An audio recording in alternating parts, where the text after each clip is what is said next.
know you're dealing with your NAWEC thing. But anyway, it looks like Essa Gambia la sol de ñoo taxaw. Wow. Brother Essa, thank you very much. Thank you very much. It's good to have you. Essa jàmm nga. Nakam nak pa gëj naa laa gis yaa ngi ci jàmm. maa ngi si jàmm bilaay naka family be everybody. Sant rek alhamdulillah. Mr. Marong na nga def. Alhamdulillah, Mr. Faal. Good to see you all. Good to see you and belated happy Eid. Alhamdulillah, mashallah. Yal nañu ko yàlla defal ñun ñëpp. Amin ya rabbi, amin ya rabbi. Mbaa nag mbaa xar mi mbokku la rek parce que yéen famille yi you're known for going overboard. Loolu laa dee wax. Suma famille yi nekk here in Atlanta. Ñoom dafa mel ni you read my Tobaski message. Waaw jengeen ñi. Jengeen ñi fu ma jaar rek tooj leen. Mbadu. Naka ngeen def yéen a ngi ci jàmm. Doing very well. Doing very well. Thank you very much, Essa. We definitely appreciate you having you on this platform again. The last time Banker was around, we have Brother Marong. Yes. Yes. Unfortunately, this is my first time against Mr. Marong, if I can recall. So pleasure meeting you, sir. Greetings. No, I met you many years ago with my brother Alaji in Gambia. You know. Which Alaji? Alaji Marong. Yes. Alaji Dr. Marong. Yes. No, Alaji kooku ñoo bokk kabudu ñoo bokk. Yeah, you're absolutely right. So mentioning Alaji, like, yes, Alaji is one of my closest friends. You know, Boko in class, Boca University, they under since 84, 85. Yeah, good brother of mine. Hanadanga Boka mo. Oh, same mom and dad. I'm next to him. Hey! My brother, you're getting that like this. Yeah, it's been a long time. Very long time. You know? Oh my God. This guy has an uncanny, how would I call it? Resemblance to Alaji. I can see the head and all that. You know, so yeah, it's just like Alaji sitting out there, you know. and yeah, yes, now I remember. Yeah. Thank you. Yeah. Appreciate it. Why I can't seem to get my phone off the WhatsApp. I don't know why. Because try not to put it on unavailable or so. Do not disturb, I think. You put it on do not disturb. Yes, but I can't even see that function. Do not disturb doesn't include WhatsApp. I think. Yes, I haven't seen that function. So okay. I'm going Essa is an old man like Musa Jack, so they challenge technology. So. No. Far from it. You can't be doing my work and be technologically challenged. It's not possible. Exactly. But the fact of the matter is, I have searched for it. I can't seem to find it. So there you have it. You are going to be hearing this a lot. The guy has that phobia with 8. I'm going to make it. You always want to push it. So but I hear it every week. The thing is, the over 40 is now the new 30. Exactly. Unless if you're not realistic. Give up. Wow. So Essa, again, we thank you really for joining us today. We're gonna have a wide range of conversation, and I want to start with really an opener by saying I really did not know Essa Faal for the TRRC. I have to be honest, and I've heard about you, but kind of saying Ibo Essa, and it was during the TRRC that I finally said, "Wow, Essa." And I want to take this opportunity to thank you for your sacrifice and your contribution to this transitional justice. Because clearly some of us, Magedi, like Samba would call us, we witness, the commission, whether the Al-Ghali or Bamford Commission. It was like commission led by foreigners. But here, for the first time, we saw a commission led by one of our own. And this was someone who really demonstrated professionalism, someone who knows his stuff. And definitely, Gambians should pay you a debt of gratitude for what you've done. For 20 years, our country was hijacked, maligned, intimidated. We didn't know the truth. It was during the TRRC that everything came out, and you handled it really well. And I want to take this opportunity to thank you, really, for showing that Gambians, we do have what it takes. South Africa had it, Sierra Leone had it, but when it came to ours, everybody internationally saying that they did what they had to do and they handled it best. You made us proud, Essa.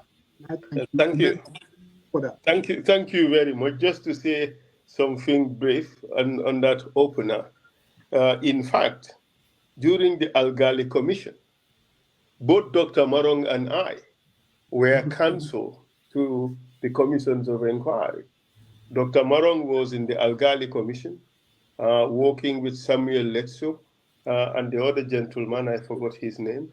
Dr. Marong left because of the shenanigans that were being played in that commission. He did not like the lack of ethics and the disrespect that was being showed to Gambians at the time. Dr. Marong and I are very close friends. And we went to school together. We are in the same group, the same kabudu, if I may say. And I was in the other side. I was the counsel for public corporations. I started off as junior counsel, and then I became lead counsel for that commission. So I did the Gambia Public Transport Corporation, GPTC. I did civil aviation, Gambia Civil Aviation Authority. I did Gambia Ports Authority, and I did Livestock Marketing Board, among others. And it was a successful commission. It was not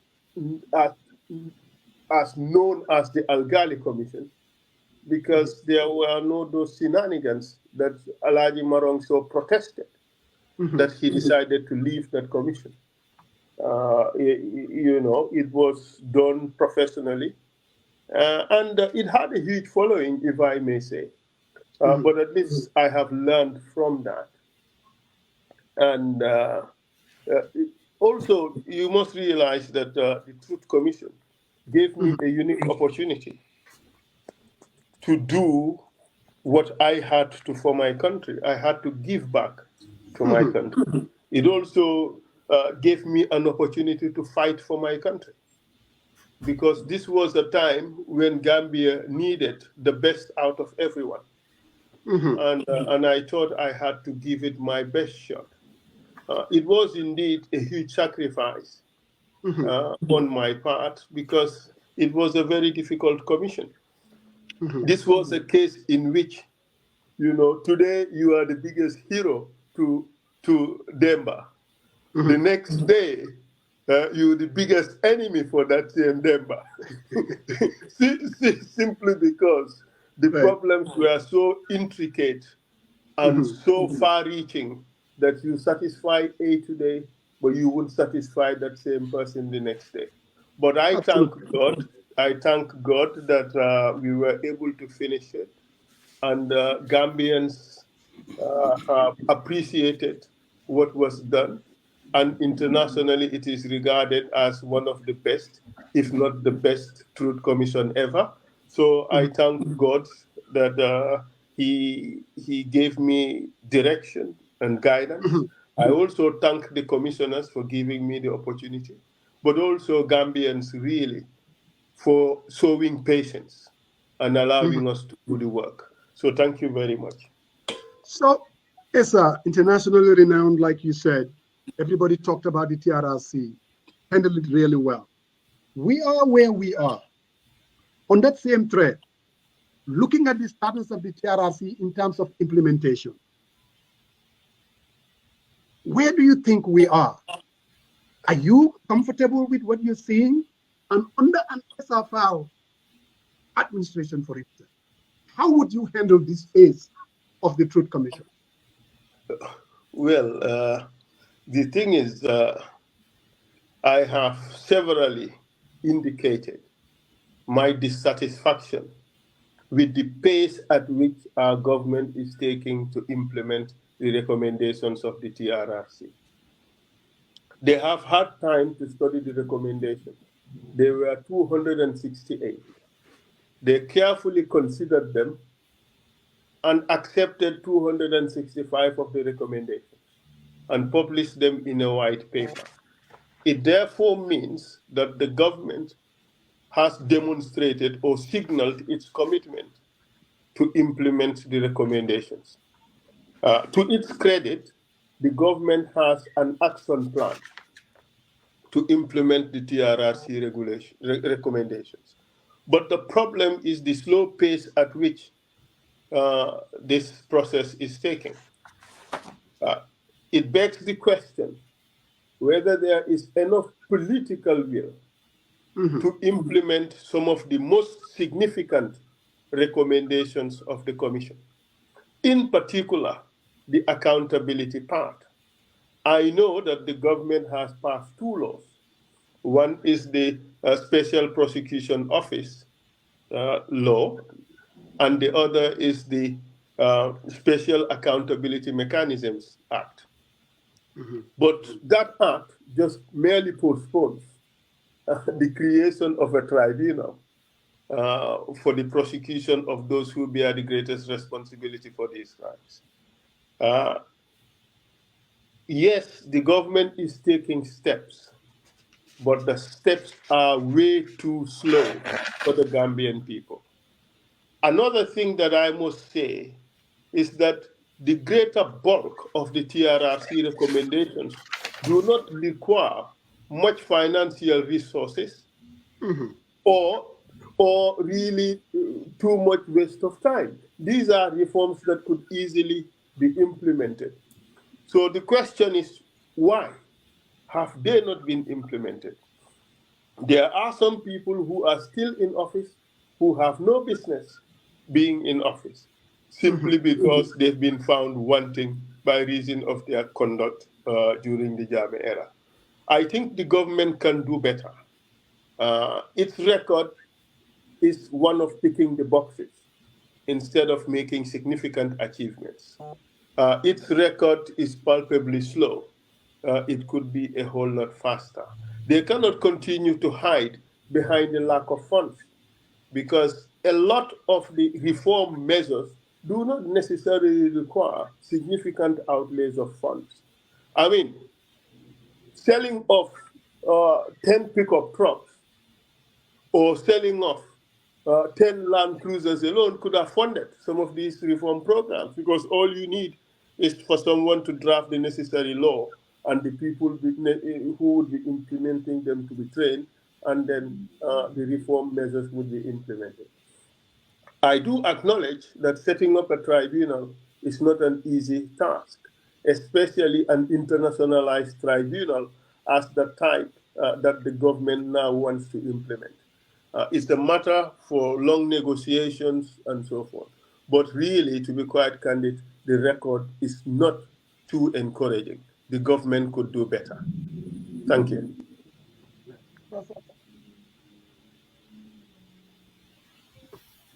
I hope that has answered your question. Yes. Oh, okay. It looks like Moses is busy with something. No, he has his 2 questions. Go ahead. Yeah, so Essa, before going into the TRRC again, the elephant in the room here is that Essa Faal is going to give it a try again in 2026. By the grace of the Almighty God. Okay, that is now out of the way. Now, what is Essa's philosophy? What is your philosophy as a politician, as an aspiring president? What do we have to expect from an Essa Faal presidency as the possible next president of the Republic of the Gambia? That is a difficult question. It is actually the question to ask. but it is also an easy question. It depends on how one looks at it. I was never interested in politics. I am going into this because of the terrible malice, or the terrible malaise, as some would put it, that is afflicting Gambian society. Gambia is the country wherein you ask for a cup of rice today, it's $5. In a few years' time, it's 10. The cost of living in that country is skyrocketing like a runaway train. Corruption is now endemic. In fact, a few years ago, Gambia was listed as one of the worst countries in the world to do business. There is wanton waste in our government. There is great incompetence and indifference to the plight of the people. The services are degraded, infrastructure crumbling. The drug epidemic is getting worse by the day. We continue to wallow in misplaced priorities, and the list goes on. And the only reason why we are in this situation is the palpable failure of leadership. And I do believe that Gambia,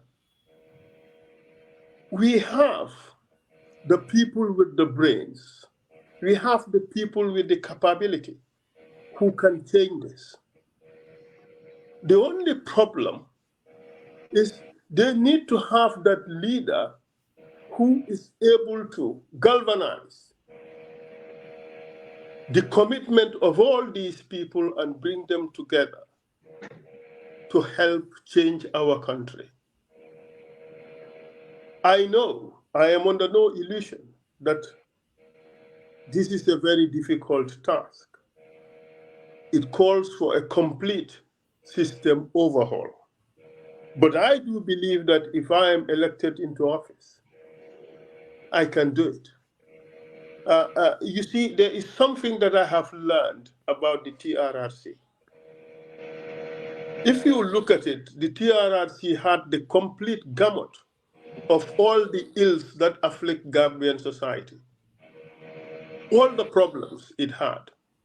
But we were able to manage and to do it in record time. I think the TRRC was one of the most reliable things to expect in Gambia, that we would sit the next day. It was only a few occasions in which the TRRC didn't sit.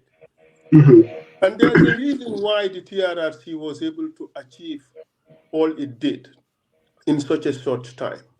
The reason was commitment, a culture of hard work, a culture of acting independently in accordance with the rules, a culture of patriotism, having the Gambia in the forefront of everything.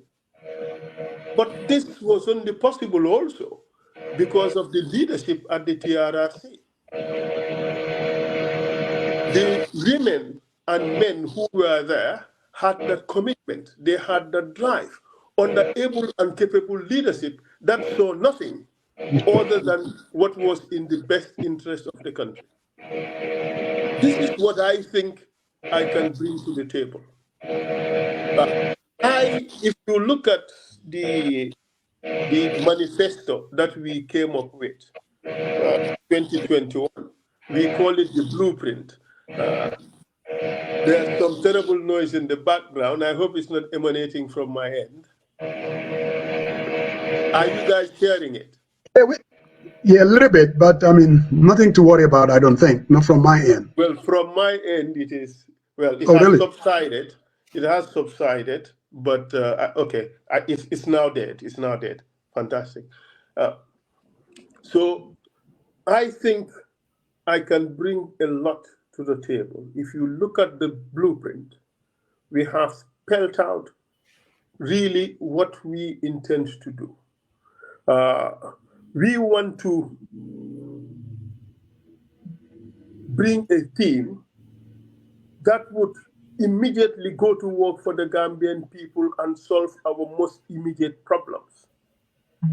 Our principal objectives would be to double Gambia's GDP in 10 years, to double youth employment in 5 years, to restore certain important and fundamental values, that is meritocracy, and ensure social mobility for people. You work hard, you move up.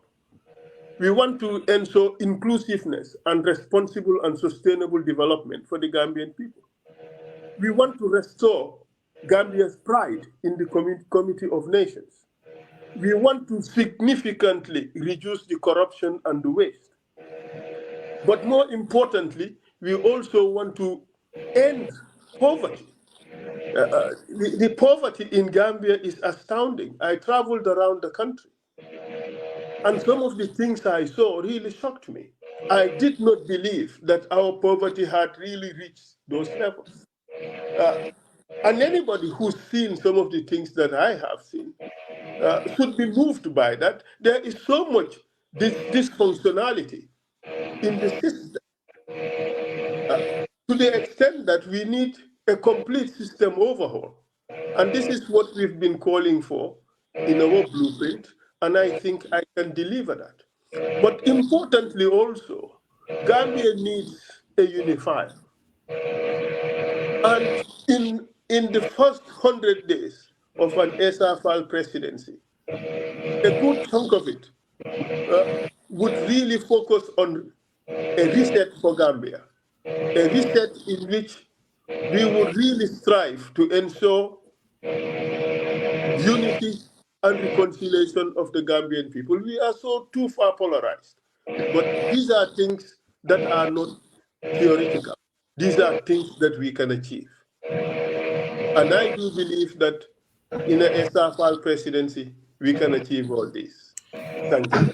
Well, Essa, you've listed a litany of things that are wrong with our country, from wanton waste, corruption, incompetence, high cost of living, crumbling infrastructure, drug use, misplaced. These are all underpinned by misplaced priorities and other things.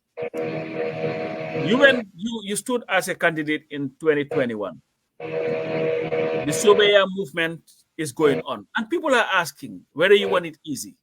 What is stopping Essa Faal with his team to form a political party that is registered instead of, continually running as an independent? Do you have any plans whatsoever to turn the movement into a registered political party that will have offices and branches all over the country to be able to canvass for votes as effectively as other political parties are doing? The short and simple answer is yes, and the process is ongoing. In fact, I dare say that the process has been achieved. We're just waiting to formalize or to announce. But yes, that has been done. Okay, so we've confirmed you're running. We've confirmed a party will be is in the footing. So subject to the caveats that I have mentioned. All right. Well, I would let Mr. Sarian come in and then ask his questions. All right. Mr. Fowler, thank you very much for joining us today. And I've read your blueprint, and I have it laid in front of me here, and it's quite aggressive.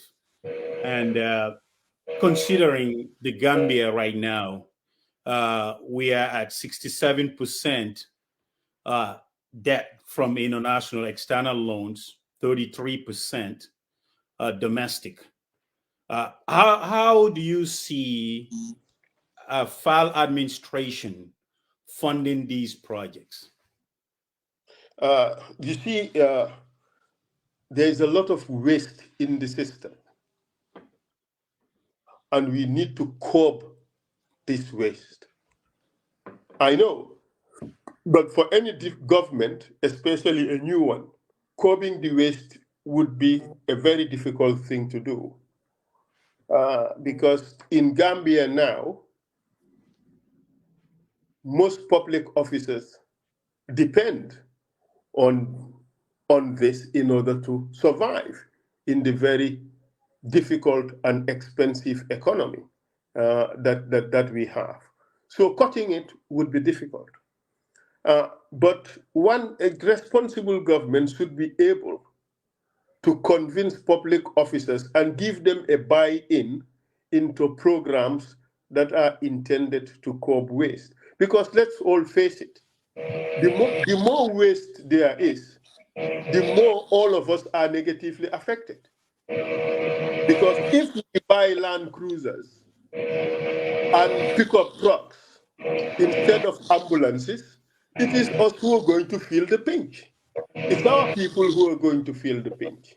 If we spend all the money on wasted or unnecessary foreign trips so that people can earn per diems, well, we won't be able to buy the necessary medicines for the hospitals. So it's our people who are also going to suffer. So a lot of the waste could be curbed by reprioritizing, focusing on the things that are needed for our people and foregoing some of those luxuries that are just intended to create perks for public officials. So we can cut a lot of that waste. One good example of the waste really is, take a look at the vehicles that were bought for the MPs. That was a huge waste. If you want to drive such a luxury car, buy it yourself. Why must the state buy it? That's a waste. Look at the vehicles that were bought for the OIC. You spend that much money, almost $10 million by my own calculation. I don't know what their calculation is, but you spend $10 million to buy vehicles for people to use them for 2 days, and those people did not even show up. When those vehicles were being bought, they knew these people weren't going to show up. That's complete and utter waste. And there are other lots of wastages in the system that could be curbed. But you see, addressing the problem of wastage alone would not necessarily solve our problems. That is just a drop in the ocean. Gambia, we don't produce.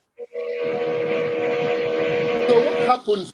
We throw away almost $300 million or more abroad to import food. Why don't we produce the food that we eat? Just look at neighboring Senegal. They were also in the same predicament as us. They learned from us and changed. But we stopped learning from what we've been doing well and started doing things badly. If you recall, Gambia was one of the first countries to get government directly involved in agriculture through the Jahale Pacha project. Senegal copied the Jahale Pacha project, and they did extensive programs in Walo. Gambia failed terribly. Senegal is succeeding. Nowadays in Senegal, there are certain times of the year you don't import potatoes, you don't import chili peppers, you don't import onions and a lot of vegetables because they produce them there. In Gambia today, we import everything, including netetu and jahatu. It's a terrible situation. Now, Senegal, there are particular times in the year, Senegalese would prefer to eat their riz de la valley instead of importing terrible rice, stinking rice from several places around the world. It is not even a shame that really in Africa we are saying that the cost of living is going up because there is war in Ukraine. It just shows that something is terribly wrong with us. We can solve all these problems by investing in agriculture. In Gambia, look at, they've distributed fertilizer, but over the past few years, a lot of the fertilizer ends up in Senegal. Why are we allowing that to happen? Isn't that really treasonous? You killing your own agriculture to boost the agriculture of another country just for your own selfish ends. I mean, these are things that Gambia can do. We have a river with fresh water for how many miles long? If we farm, if we go into agriculture and invest properly, and invest in the right people and not in our friends, then it would be better. And we can do it. Gambians are capable. With the right environment, with the right regulatory framework, with the right policies, with the right incentives, the people can do it. And this is what I can bring to the table. And I do believe that with the right interventions, just imagine if we were to be saving $300 million a year. Instead of that money going outside, that would be money that would be paid to Gambians in Gambia for producing what they are producing to feed our nation. That would have an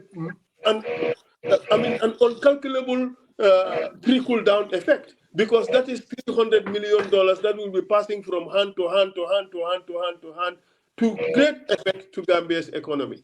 And that is something that I am prepared to bring to the table. You see, during the campaign, I went to Jahali Pacha. I felt so bad. This is some vast expanse of land.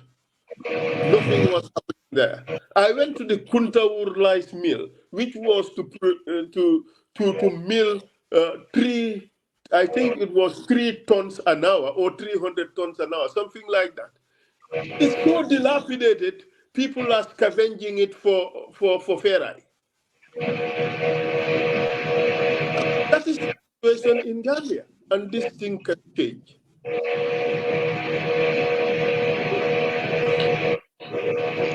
Ramos. Sorry, Yeah, there is a noise in the background, though. I'm not sure, you know. I don't know where it's coming from, though. Is that on? Huh? Could you mute your microphones? And if it persists, then it must be from my end. Okay. Well, I think it's gone. So what I suggest is, let only the speakers on their microphones, and a person not speaking would turn off his microphone.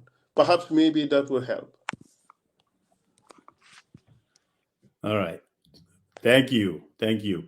So Mr. Faal, I agree. Agriculture is one of the bedrocks of our economy. But in the past couple of years, we've seen a decline. Agriculture and natural resources sector has been one of the prime areas of investment. And also it raised income, improved food security, especially in the rural area. Now, considering what you highlighted, especially the SUVs that we purchased, on the Faal administration, what could you have done differently? Or per se, if they offer you that sum of money, how would you divert it into other ventures to benefit the country and the people at large? Well, the thing is, $500 million, that's what I had, was spent or was provided to Gambia. I really do not know the real figures, so I beg your pardon if the figures are wrong. But I have had $500 million being bandied around. And I think $500 million is a lot of money. I would have put it in priority areas. The first is to save the excessive leakage from the Gambia's economy. And that is the foreign exchange leakage. We spend too much on food outside. By creating cooperatives and agri ventures, that would help reduce our import bill, especially import of food. That is priority number one. Priority number two is to invest in Gambians. If you look at Gambia, it's in a sorry state for workers. In every sector that you go to, it is dominated by non-Gambians. Tailoring, dominated by Senegalese. Masonry, dominated by Senegalese and now Sierra Leoneans. Bread making, dominated by Guineans. Boutiques, dominated by foreigners. What other sector? The only sector that you find Gambians really dominating is tourism. But even at that, is at the bumster level. Even the hotels are not owned by Gambians. You know, I have friends who invest in Gambia, and they tell me they have a difficulty getting workers. Simply because the mindset of the young Gambian is just tuned to going abroad. The mindset is you cannot make it in Gambia. I know that there's a program by UNDP called Take a Fee, and it empowers a few Gambians, you know, to do businesses locally, and some of them are making it. But to what extent is that really impacting? You see, we have to help try to change that mindset. But then you cannot change the mindset if you have not invested in these youths. Because if the only thing they see as their salvation is to go abroad, then they won't be concerned with what is happening at home. We have to change that mindset. And the changing of that mindset cannot come without opportunities. We have to bring opportunities for the Gambians. I recall when I was very young, there was this school called vocational school. And the vocational school used to train a lot of Gambians in lots of fields, electricians, mechanics, masoners, and all that. But now that is almost dead. They created GTTI. We thought GTTI was going to be a vocational school. Now it is a university. Where are we training Gambians to be able to have skills that would give them meaningful opportunities in the country? It does not happen. So what do you expect? After grade 12, the only thing they think about is to go abroad. So that is why, even in my administration, we advocate for a change, a radical change in the education system. We are at that stage where we should focus on building a country. So we should be training more country builders than office workers. We should be training more masoners. We should be training more electricians. We should be training more mechanics. We should be training more farmers. We should be giving them skills that they need to survive in the 21st century, but also we should be giving them skills that they need to help build our country. And this also has another effect. A lot of the Gambians who are being deported from the West are being deported mainly because they have no skills.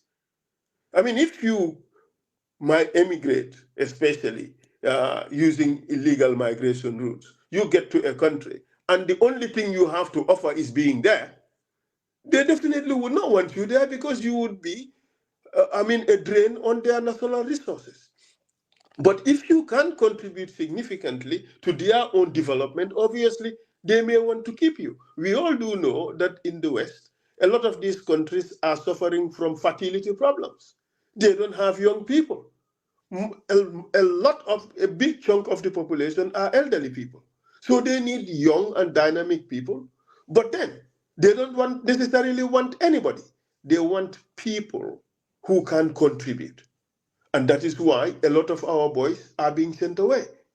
If there are people who had skills, perhaps there would be reason why they may want to keep them. So there is an incentive in training our people. You give them opportunities, whether at home or abroad. And the opportunities would bring something which they would always bring back home. And that is one fundamental change that we can make.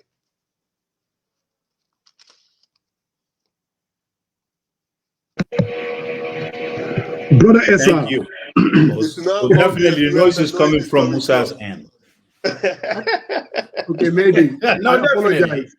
No, I apologize. I don't know where, but that's, you know, when you live in a third world city like Atlanta, your internet there connection. goes the phobia again. There goes the phobia. Brother Essa, anyone listening to you, clearly, you've articulated what you intend to do as president, policies, the economy, different sectors. No one would doubt that Essa has what it takes. Thank you. To be able to govern, you have to win first. Yes. In 2021, you threw your hat in the ring. The election was monopolized, what I call the binary choice. Most Gambians will tell you in 2021, it's either going to be Barrow or it's going to be Alhaji Ousainou Darboe's UDP. That hasn't changed to most Gambians. That come 2026, the race is going to be between these two.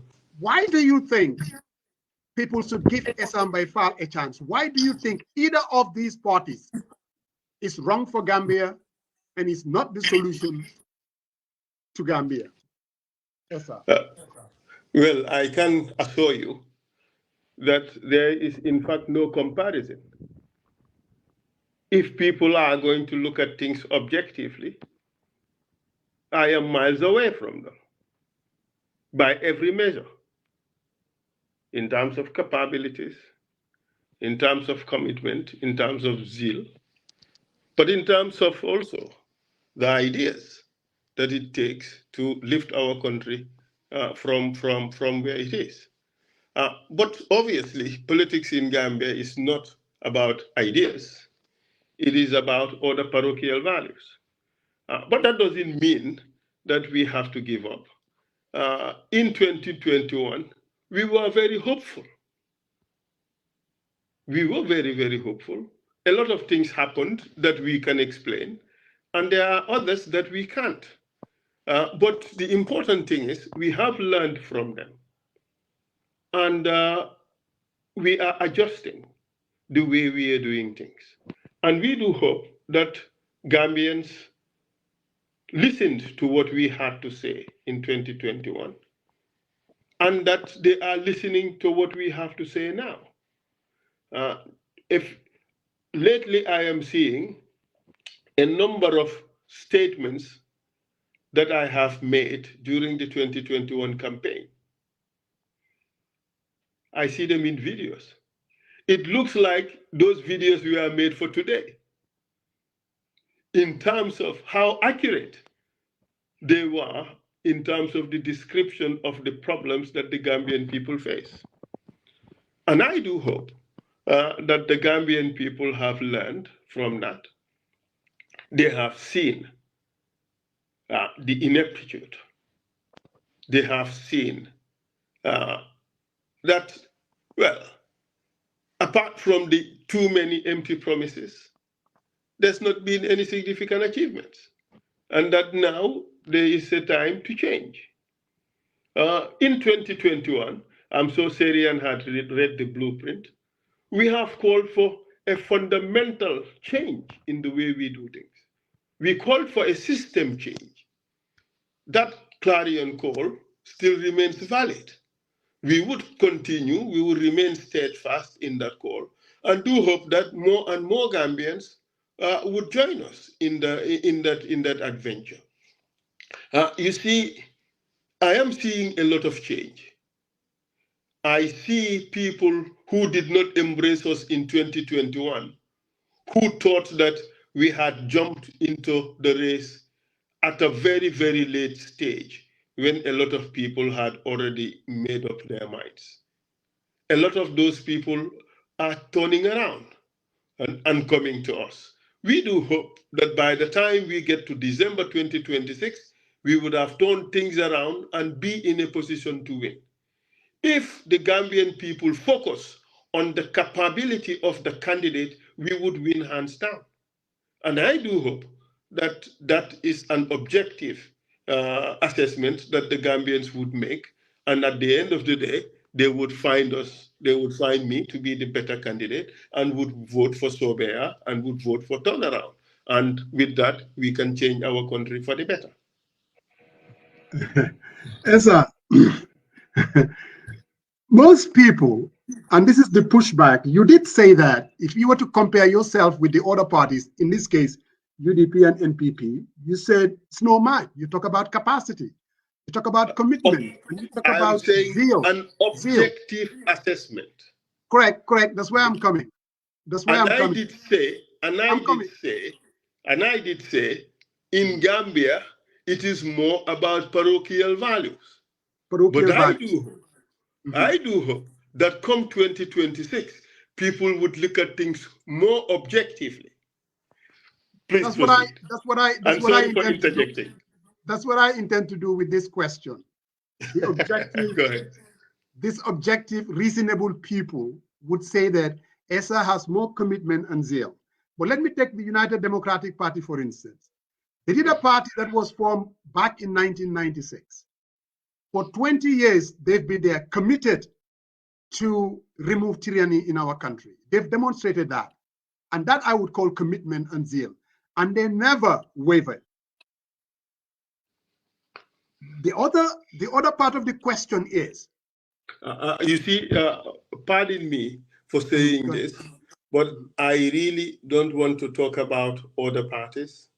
I don't want to name parties or individuals. That is not the kind of politics that I indulge in. I rather generally want to focus on what I do and what my capabilities are and what I put on the table. You see, sometimes when we talk about most Gambians, I wonder where the statistics is born from, but I give you that. I am sure you have your finger on the pulse. Okay. I mean, fair enough. But I'm saying, elections are going to be about choices. And these are the choices that we are all confronted with. That is why it's difficult to talk about your candidacy without weaving in some of these candidates. The other question is, can you tell us what is your path to victory come 2026? Looking at these political parties, what would Essa say that this is my path to victory? For instance, if you look at this upcoming elections in the US, you talk to a Democrat or Biden, they'll tell you their path to victory. Or Trump will tell you their path to victory. What would be Essa Faal's path to victory come 2026? You're comparing apples with oranges. In the US, it is pretty much set. These states are blue states, other states are red states. Nowadays, some states are toss-ups. They are basically almost orange states. You never know which direction they would lean. It all depends on certain issues that would tip it one way or another. And then you calculate the potential electoral college votes, depending on which state goes which way, so you can tell a path to victory. In your case, 2026, what is your path to victory? Do you have the URR as a region? You have the CRR as a region? You have the NBD as a region, LRR, and the West Coast? Let me come to use 2021 as a barometer. Would be using a false approach to 2026. I can assure you that.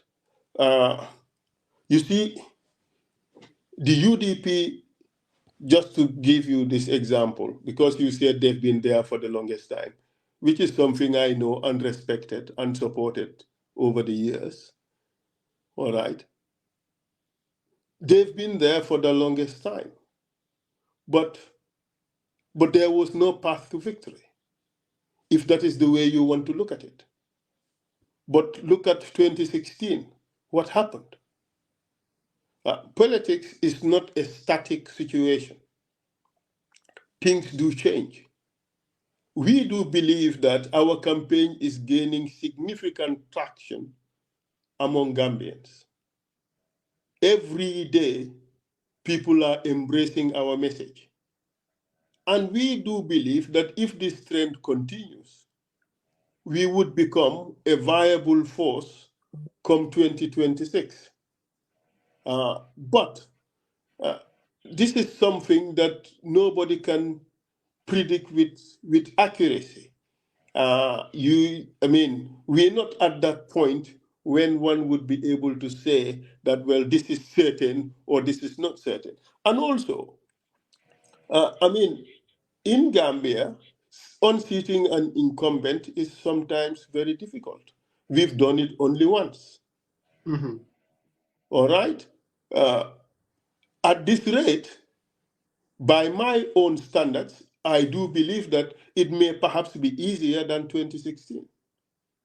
But also, it may take what happened in 2016 to unseat this current government. It may take a grand coalition.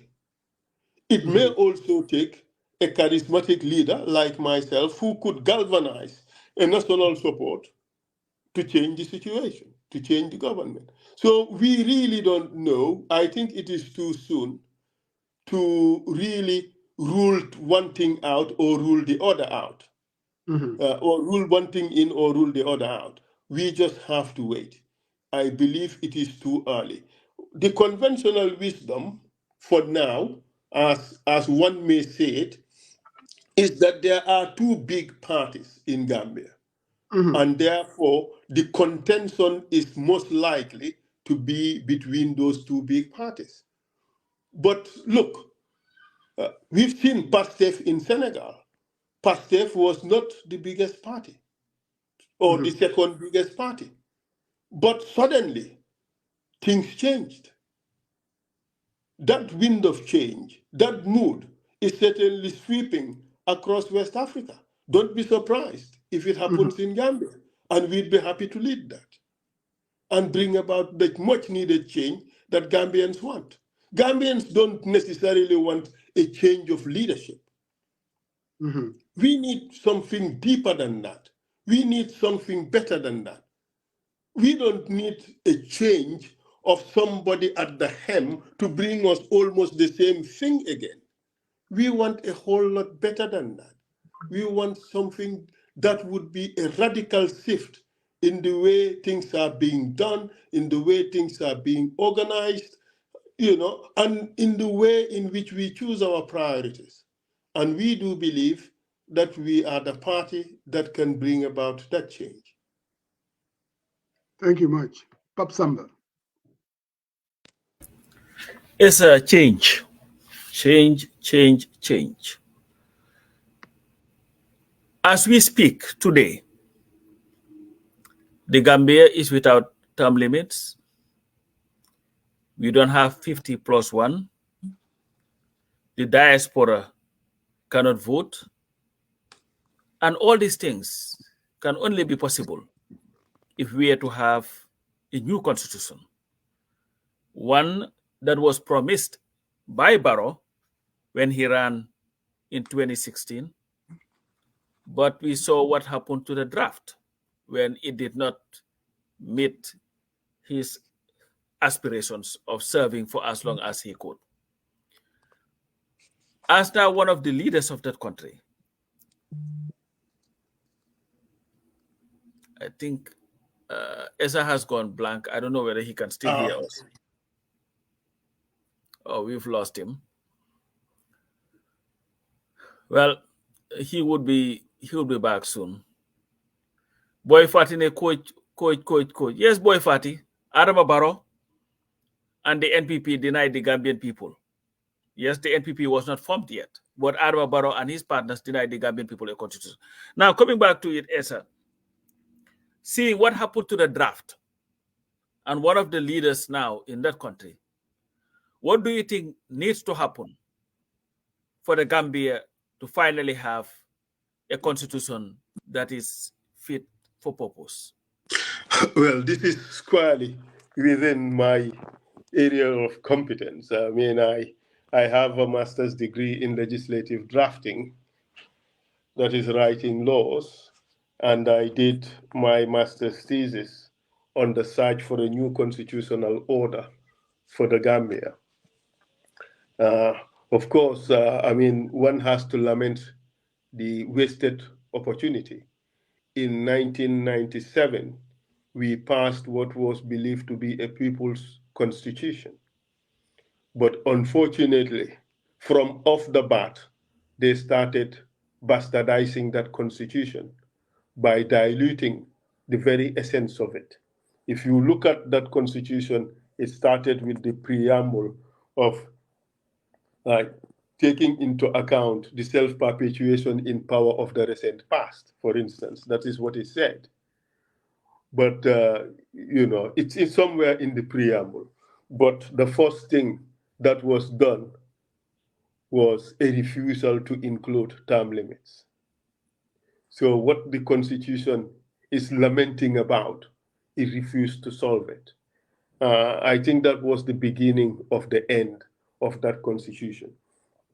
Unfortunately, ultimately, it was so watered down with 52 amendments that made it a dictatorial constitution. And that is the constitution that we still have. And for anybody who wants to cling onto power, that is a constitution that favors you. So don't be surprised what is happening. All these games about the constitution are political games that are intended to continue that self-perpetuation that that constitution so badly laments about. You see what happened with this constitution. Look, it's a good constitution in many respects. It is also a bad constitution in other respects. I do think, as a former constitutional scholar, I do think that is a big constitutional over-elaboration. It went in too much details about things that are... And you're talking about the draft? Yes, the draft. You see, it's an over-elaboration. Maybe the drafters were too careful, wanting to cater for everything. I know Professor Fiadjo. I mean, he was one of the consultants. He taught me in my master's. He is, in fact, one of the gurus, really, when it comes to administrative and constitutional law in Africa. And he taught a lot of us, Cherno Jallo, who was chairman, Awasise Sabali, who was a member, Janet Sala, who was also a member. He taught us all, and I dare say that we are all disciples of his school of thought, really, when it comes to these things. But I think that they made a huge mistake in several aspects of the Constitution. They even adopted, I don't want to use a pejorative term, but they adopted a lot about what happens in Kenya, because the former Kenyan Chief Justice was also a member of the commission. But the more important thing here is it took an Albert Fiaggio approach, that is an administrative law approach to constitutional law, which is you want to provide for every little thing, you know, and that did not work for the Constitution. But that aside, I think they got a lot right, which is the aspiration of the Gambian people. But unfortunately, when it came to the crux, the political brinkmanship made it fail. My view is that the majority party in parliament should not have allowed the game played by Adama Barrow, the president, because the president made it look like he was going to go against what the majority party in parliament wanted. And the majority party in parliament voted against it. So the situation might have been different. This is just speculation. I don't know.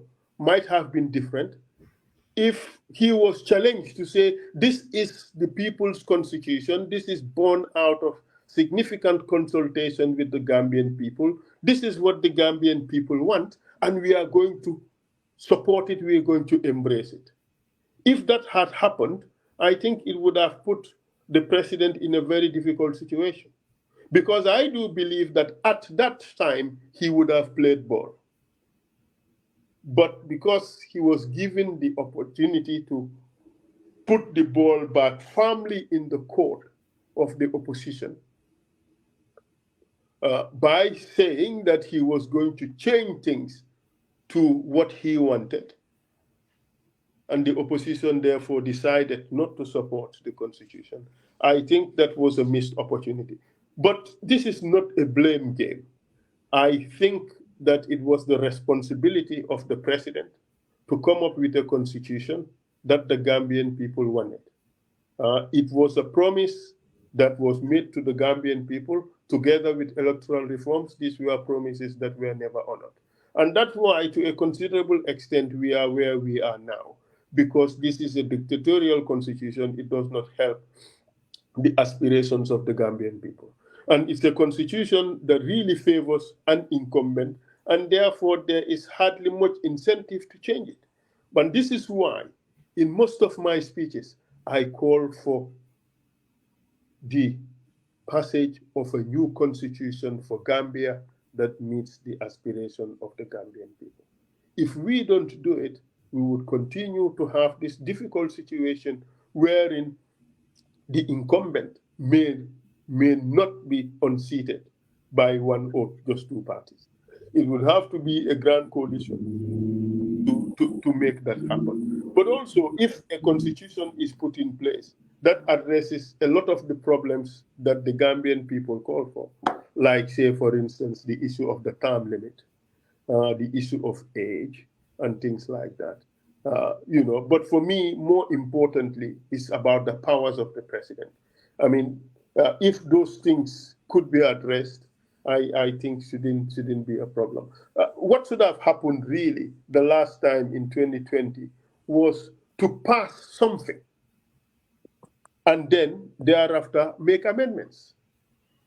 But at least we needed a vehicle, something that would take us from a bastardized constitution, as some would put it, into something new that would path the way, would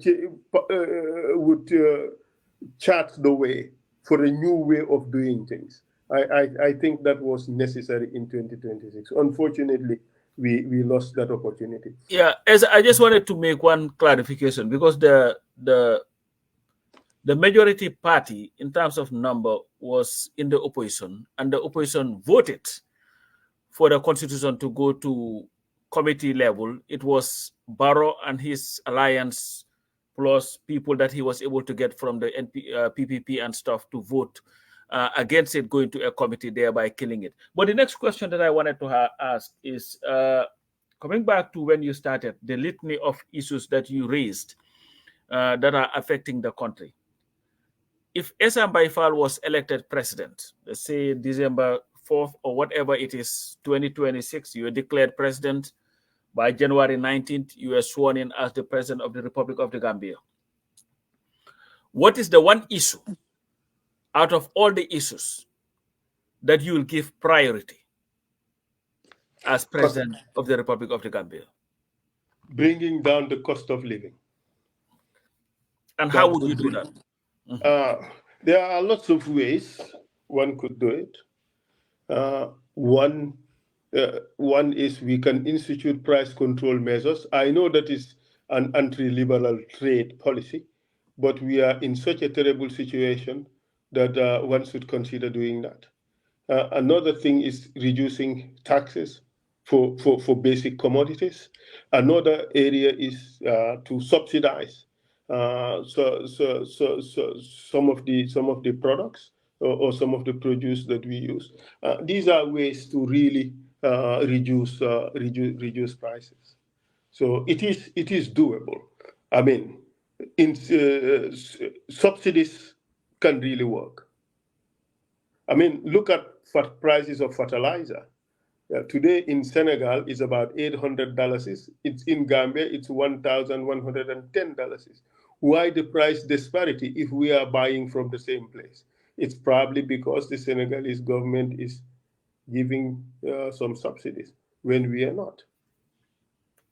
So that is why, I mean, I do think that it is doable. If we cut the waste, like you reduce unnecessary travel, there is a lot of travel that government embarks upon that brings no value to Gambia. well, those should be cut. The excessive use of fuel by government for doing no service to government, that should be cut. Buying luxuries for public officials unnecessarily should be cut. I mean, there's a lot of things that could be cut to save money. Government should invest in the right things. If we also embark on production, then we also reduce the cost of some of these things. Sometimes, I mean, the cost of local production may be more expensive than imports, but we have to weigh our options to see what is most favorable, and then we do it. But I do believe that the cost of living could be reduced because, I mean, we live in a tax and spend economy pretty much. So if we revise our tax code and take a very sensible approach to it with the view to reducing the cost of living, I think it is doable.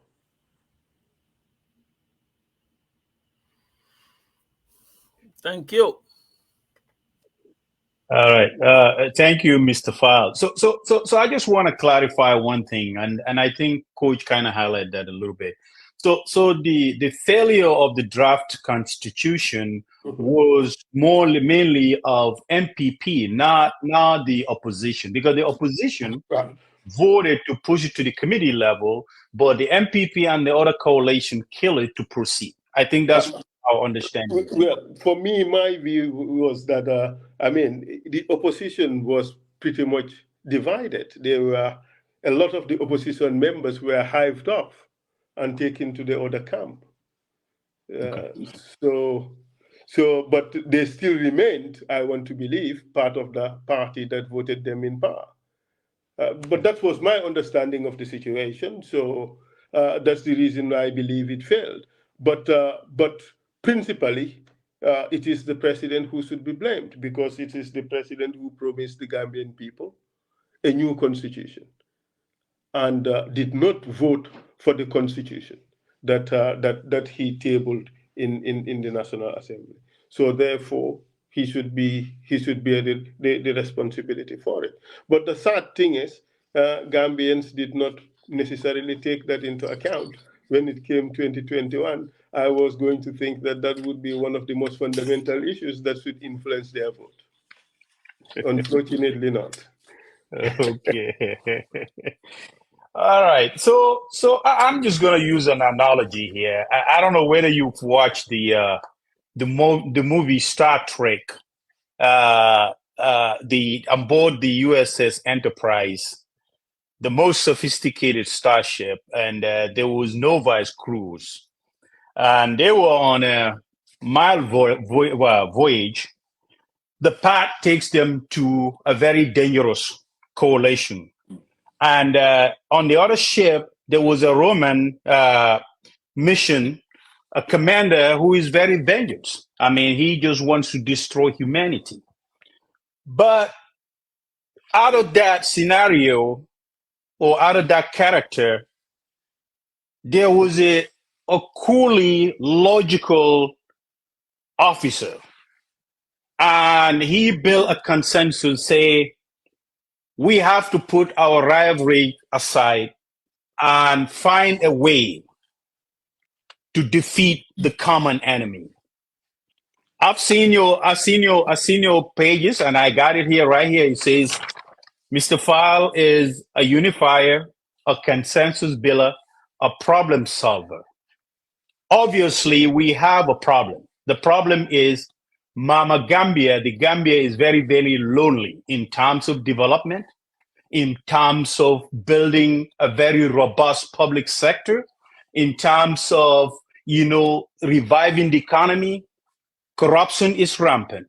Now, putting yourself into that Star Trek, analogy, based on consensus builder, unifier, and problem solver, what do you see? I mean, coming 2026, we had all these political parties, and there's a lot of rivalry, there's a lot of back and forth. How do you fit in that equation to fight the common enemy and bring Mama Gambia to order? Look, I think the question really is more directly, do you want coalitions or not? I hope I get it right. That's the question. Yeah. Even though it doesn't say it. Well, to save Mama Gambia, if that is what it would come to, I mean, I would be there in the forefront of it. And I think I already am. I am the only party leader who's been consistently calling for coalitions. If you look at my speeches, I have called for coalition so many times. In fact, there was one time that I called for a coalition. I was attacked by two of the biggest parties. Each side attacking me. I think that shows to me that I was on the right track, to have been attacked both from the left and from the right. I have been consistently calling for coalitions. If that is what it will take, I will be in the forefront of it. Why not? The question is, how would that coalition be done? I have consistently said that in Gambia, we have experienced people who have built coalitions, and we could still ask them to lend their hand in this endeavor. And I think the last time I said it, I did indicate that Honorable Halifa Sallah is someone who's experienced in building coalitions, and seeing that he is now retired from politics, he would be someone we could tap to help lead that process. I was attacked for saying that.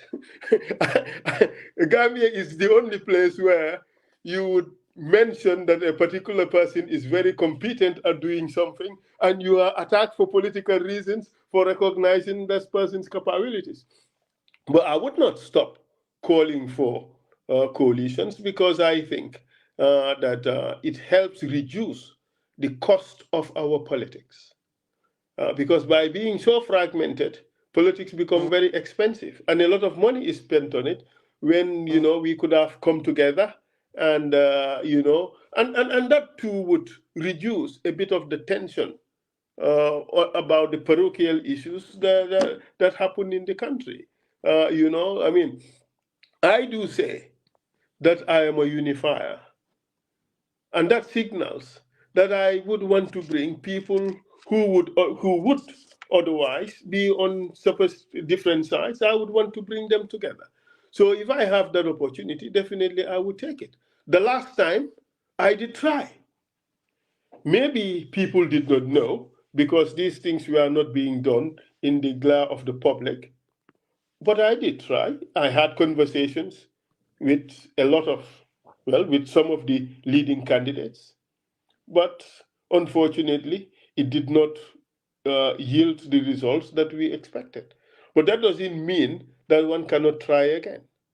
So be rest assured that if that is what it takes, and I am required to contribute to that, I would definitely do so. Because, I mean, this is what I want for Gambia. All right. Yes, sir. Musa, I'm I have my second. Oh, sorry. Oh, sorry. Musa, Japanala de. Yola de.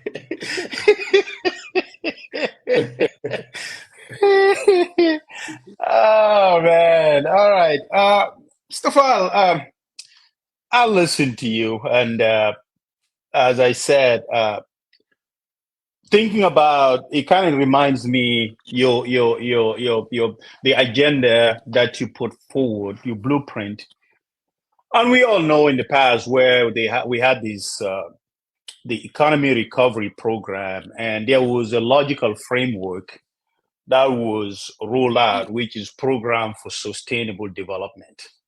And if we think about those, up to today, definitely private sector, it's just the bedrock. It drives and it drives the economy. Now, when we hear these issues of the cement monopolizing, we had these businessmen, even though you talk to some custom officers, because I was in Gambia in March, and I was talking, they said, well, some of these importers have duty waivers. We don't charge them. But it seems like even though that duty waiver is in place, it did not strive to help the end users. The pricing is still high. Cost of living is unsustainable. Under Faal administration, what would you have done differently, working with the business community, private sector, and creating an enabling environment for the economy to thrive? I mean, with regards to, I have partially answered this question, really. With regards to the example you just cited, the issue of the cement, I have said that a big problem that we face is the taxes. The taxes are so high. I mean, look at the policy of this government this year was to almost double the taxes. You recall when the president went to, I think it was in Basse or somewhere, and said that customs made this year this much money. Next year, we want them to make this much money by almost doubling it. I mean, the only way that could come, really, I meant GRA instead of customs. The only way that could happen, really, is to be more efficient in tax collection, okay, and also to increase taxes. And Gambia, that is a big problem. The taxes are very, very high. It's in fact a disincentive for some people to pay taxes because they're very, very high. And I think government could do better by rationalizing the taxes, reducing the taxes and making it an incentive for more people to pay, instead of heightening up the taxes and therefore making it so difficult for everybody to honor their obligations. So I think it's counterintuitive, really, that the taxes are so high and therefore fewer people pay.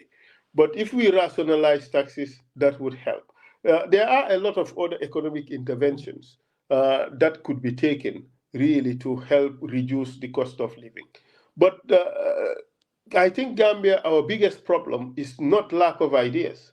The biggest problem is implementation of the ideas and to implement them across the board. In the Faal administration, be rest assured that all the rules would be followed and all projects and policies would be implemented to achieve the best results for which those interventions are designed. And with regards to really bringing these prices down, there is no reason why Gambia government cannot negotiate with some of these Senegalese factories to have a bagging plant in Gambia. That alone by itself could help bring down the price of cement. But what's happening is that, there are preferential treatment that are given to certain business people, all right? And the others are not benefiting from that. And because the bulk are not benefiting from that, and they have to make profits, they have to heighten the prices. Another problem is the foreign exchange. I mean, last year, the foreign exchange, the 5,000 CFA was trading at $435.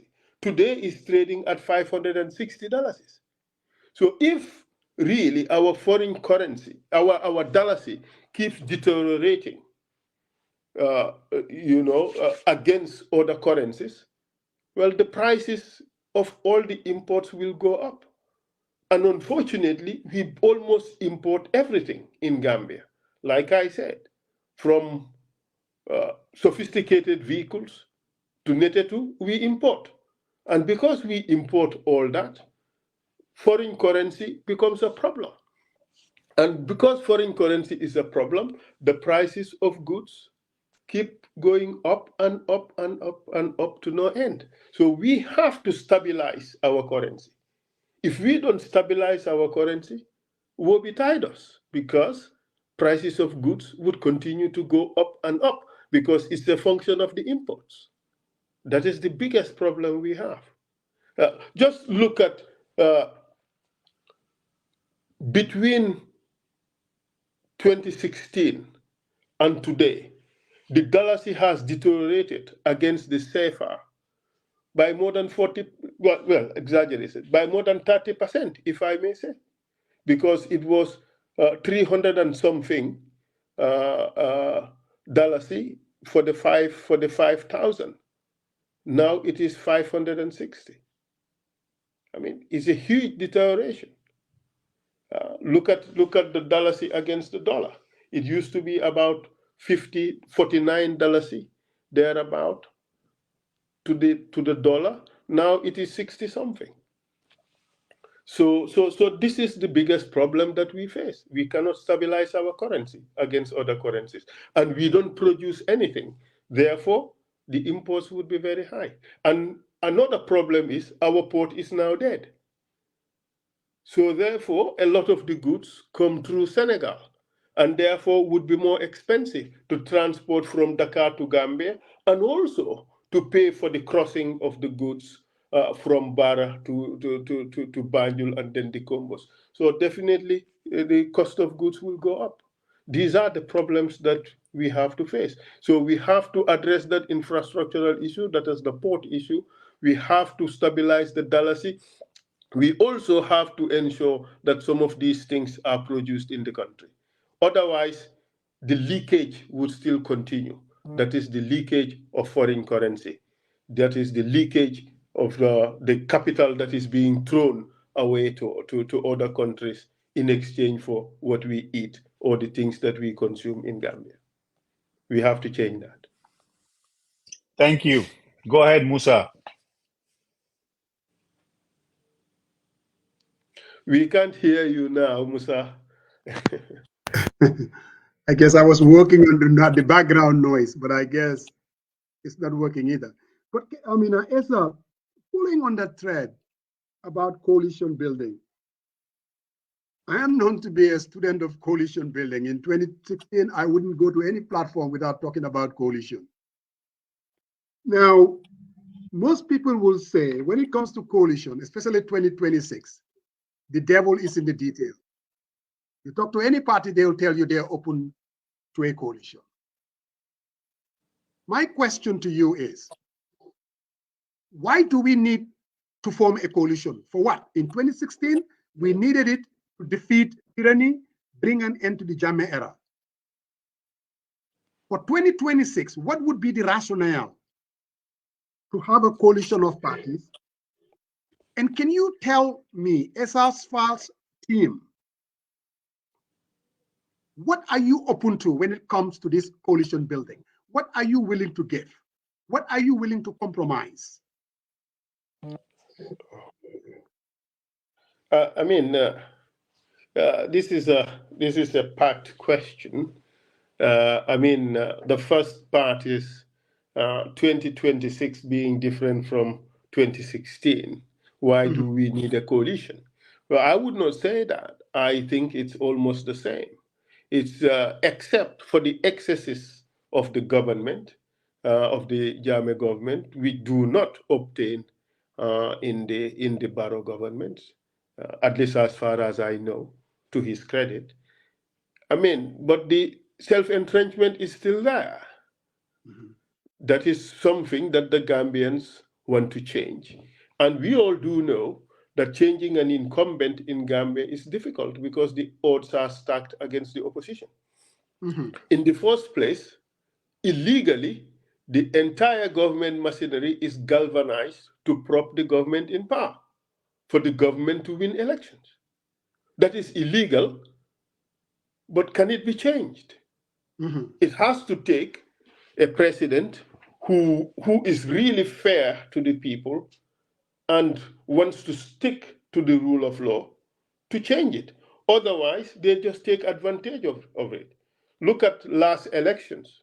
Almost all government vehicles were corralled to assist the incumbent in the campaign. Look at Meet the Farmer stores. Those are used as political campaigns when these are supposed to be, consultation exercises between the government and the people. I mean, the whole governmental structure is pretty much available to the government to use unlawfully to support the incumbent. And because of that, it is necessary to augment the power of the opposition by bringing them together. That's the whole essence of it. You see, and also, I mean, I think it's a lot of savings, really, if we do not have a proliferation of parties. You know, Gambians would have a better choice if the options were reduced to something reasonable. Last election was 6 candidates. It's not too bad. I mean, if you compare to Senegal, how many candidates they had, you know, but still we can reduce it, you know, to something more manageable. We can reduce it to something that would give the people a clear option, if you will. But in terms of what I want to give, I don't just I'm not going into politics only to help change from one leader to the next. That's not it. I am in this because I want to influence, I want to help bring about fundamental change in Gambia. I think that is what Gambians deserve. So a change of leader just for the sake of it would not necessarily cut it for me. I want that leader who can bring about that change. So I will not give my support to a leader that I would not believe can deliver that change. So if I am going to go into a coalition, I go into a coalition in which I want to be certain that whether I lead it or somebody else leads it, it is a coalition that I believe will deliver on the wishes and aspirations of the Gambian people. To put it laconically, I don't want to change a 6 for a 9, just as an example, without having any ulterior meaning behind it. I just want to ensure that there is genuine change. I want to ensure that we would have in place a government that is capable of bringing about the fundamental change that Gambia needs. A lot of the change that we need is going to be a painful exercise. Mr. Marong talked about the ERP or the PRSP, I think. Those were measures that were difficult and painful. I recall when the ERP was first brought to Gambia, that's when Jawara brought Tesito, because its achievement required Gambians to make huge sacrifices. And if we change government, by the grace of God, in 2026, we would need to make painful decisions. Ending corruption or reducing corruption to a manageable level would require painful decisions, which are not fun for any leader to make. Cutting the waste would also be painful decisions. You see, reprioritizing would also be painful decisions. But these are decisions that we have to make nonetheless. And we require a leader who is strong enough to be able to make those changes. We also need a leader. Gambia for now is suffering from an acute case of state capture.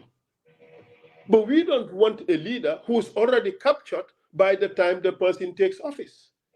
We want a leader who is independent in mind and spirit, and also in influence, to be able to make the painful decisions that the Gambians need to remove the country from these clutches of ineptitude and to put it firmly on the road for economic development and prosperity.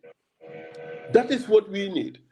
And when I go in for coalition talks with anybody, these are the things that I have in mind. It is not about let's divide the cake to see who will get this or who will get that. I'm not so interested in that. And that's why I am working. That's why I work to earn my own living, because I do not want the dissing that is associated with some of the things that we do as politicians. So if I am sitting there discussing coalitions, what is at the back of my mind is not necessarily sharing the spoils of victory. No, I am more focused on what are the needs of the people and what a would-be government involving me and this group of gentlemen and women and ladies I am talking to would bring.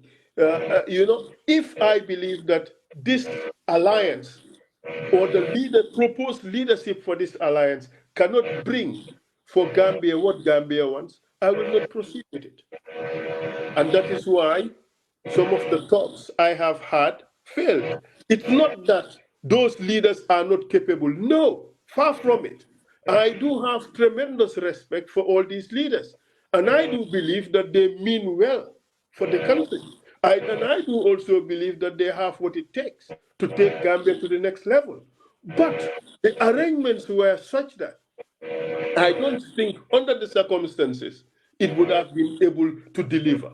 Because if a leader is already under capture, that leader would be hamstrung to deliver on the necessary policy prescriptions that the Gambia needs to remove it from where it is to take it to where it needs to go. For me, these are important considerations. Yes, sir.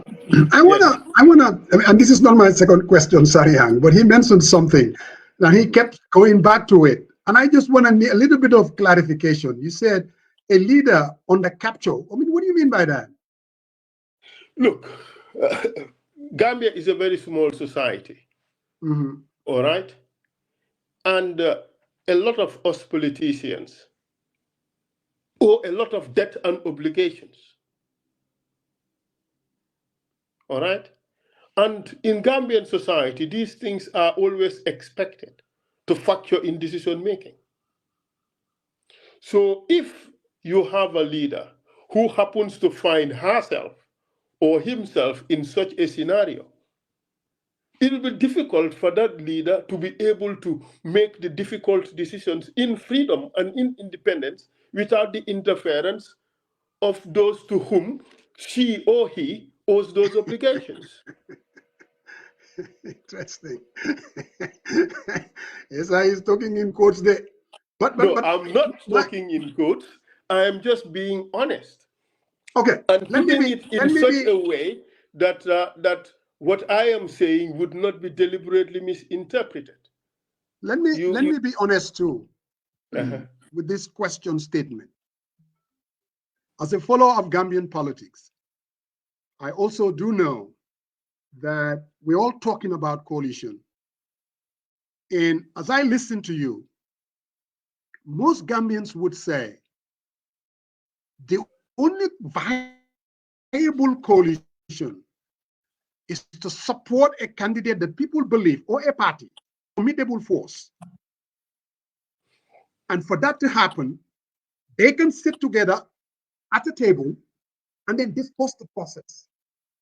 And to be very blunt and honest with you, most Gambians believe that you cannot have a viable coalition without the United Democratic Party leading it, because they have demonstrated it back in 2021. They've demonstrated in past elections as well.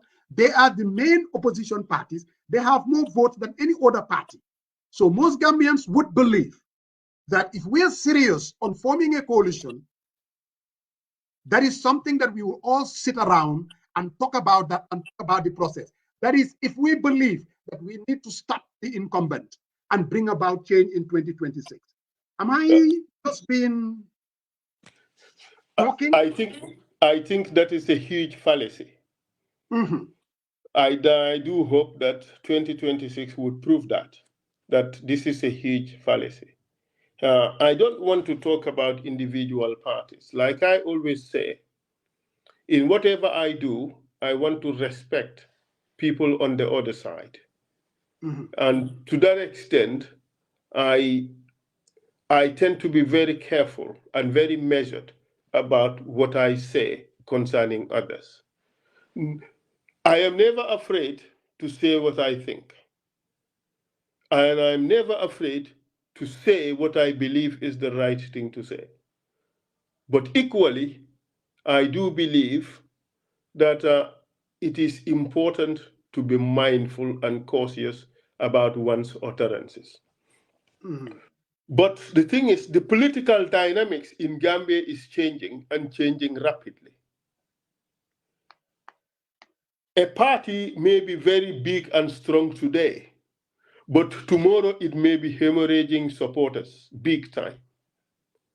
A party may have been glorious today, but the next day, people are running away from it for one reason or another.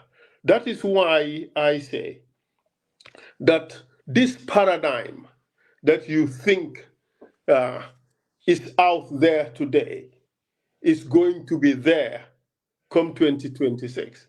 I really beg to differ. I do believe that the circumstances of a lot of parties are going to change between now and 2026. And look, let's be honest.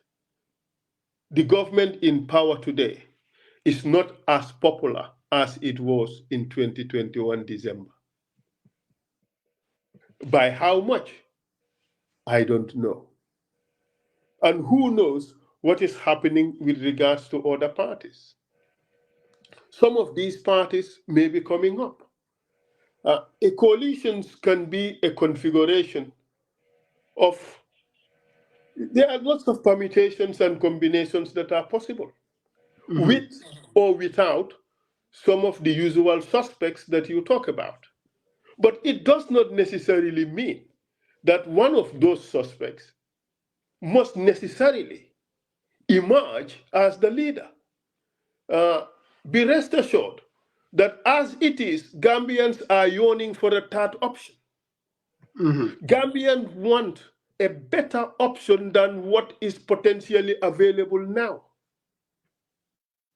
In fact, in 2021, there was a huge clarion call for a coalition between PDOIS and Sobea.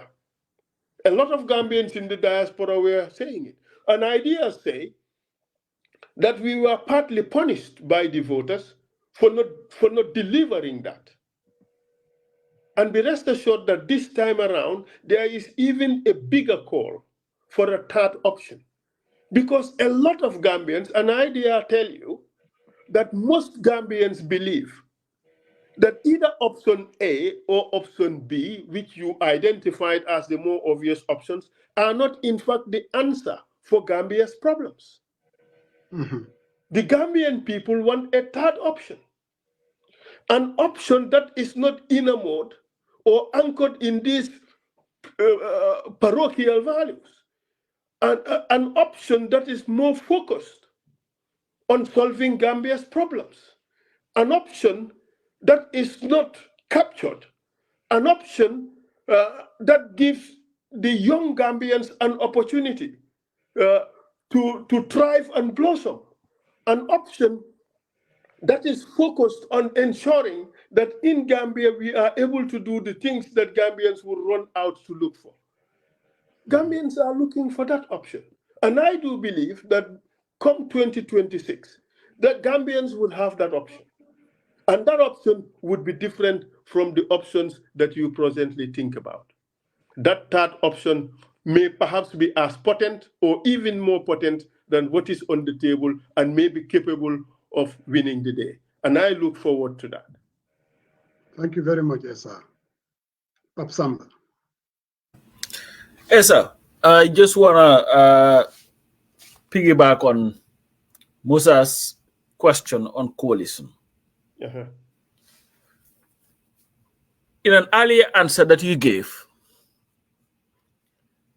you said that if there was an objective look at the candidates, you are ahead of everybody in terms of everything. Now, the question that I want to ask is, will Essa Faal and Sobia enter into a coalition that you will not be the presidential candidate?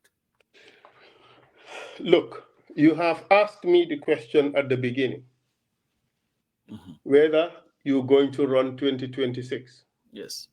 And my answer was deliberately calibrated. I said, by the grace of God. And I have a reason for saying that. It would be presumptuous of me, excuse me, or even arrogant to seem to think that I must be the leader. I have to be the be it and end of it all. No. That would be arrogant. I do not believe for once that I am the only capable Gambian. I do know there are lots of Gambians out there who are probably by far more capable than me. All right? That doesn't mean that I should not have confidence in myself and doubt my abilities. But if it comes to the crux, and I know that another candidate would be better than me, another candidate could assure victory and be able to deliver on the wishes and aspirations of the Gambian people, I will lend my support. Because it does not necessarily have to be me. That me syndrome is something that I seek to drive in Gambia. Because the important thing is to be able to deliver on the wishes of the Gambian people. But I will not support a coalition with a leader that I know will not deliver on the aspirations of the Gambian people. So my support for any coalition is going to be based on principled grounds.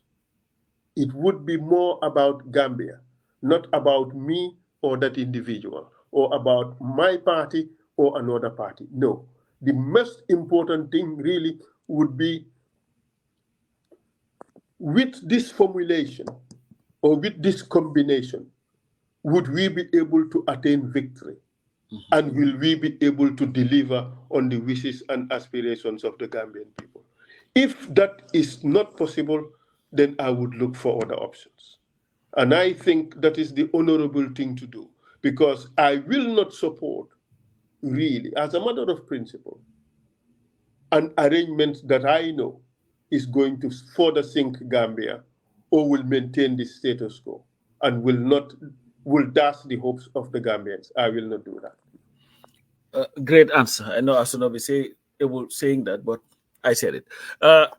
The other question Just that add that all the other answers are great. Just to lighten the mood. Yes. Now the other question that I have is I'm always at variance with Musa Jeng on these things. I am one of those who believe that there is a slippery slope in trying to police speech and going into dictatorship. The government of Adama Barrow is planning to table what they call the cyber security or cyber threat, some cyber thing. I wrote it down. I don't know where it is anyway. But what they are trying to do is to police cyberspace. If you read the bill, the draft, part of it, yeah, it's plausible.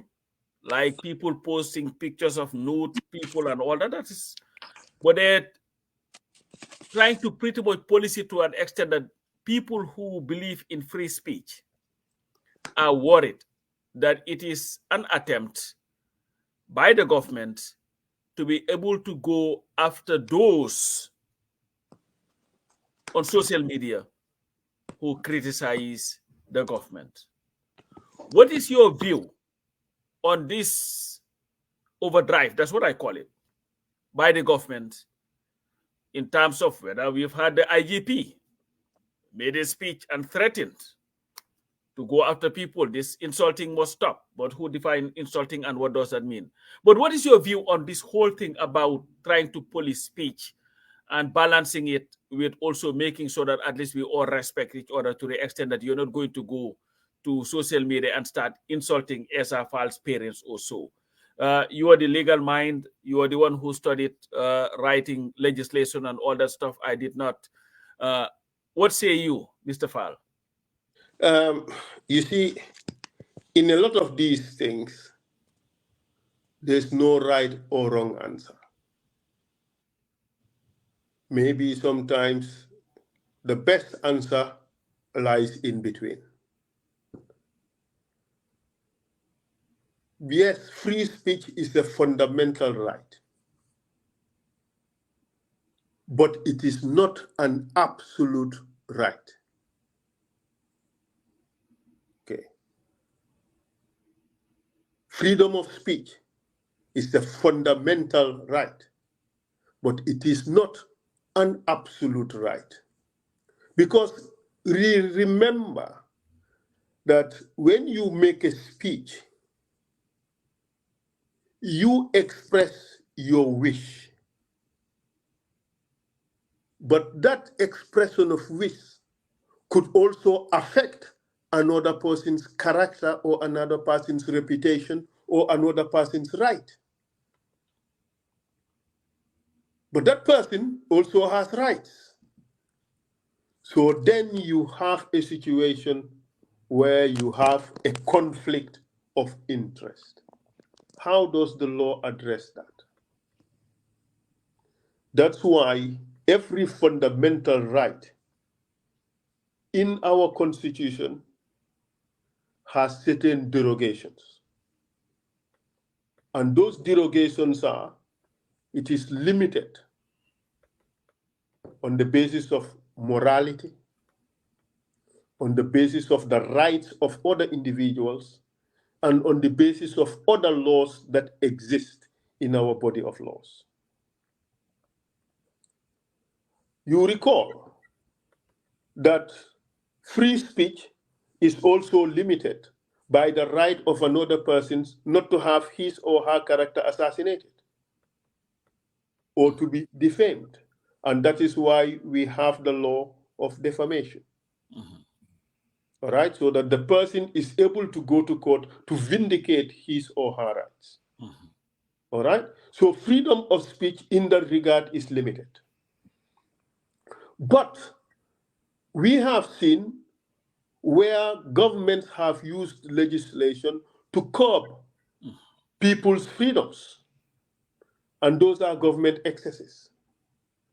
And I'll give you an example. We had that in Gambia, wherein freedom of speech was so circumscribed that almost 140 journalists in Gambia had problems, or rather, journalists have had encounters with the government over 140 times.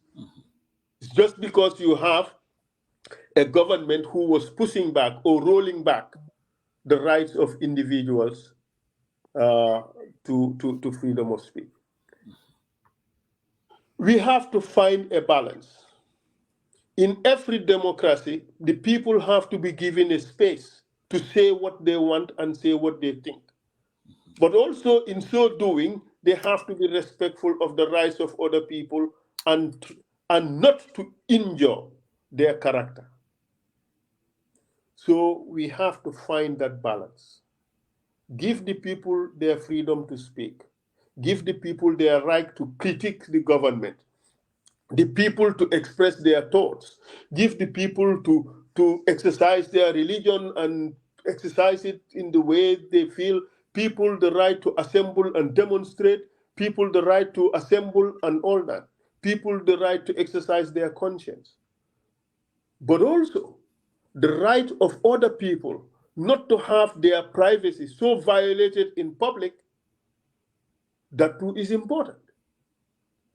And just ask yourself, whether if you have privately shared something with a person in confidence, how would you feel if that person was to betray that confidence and parade that in public?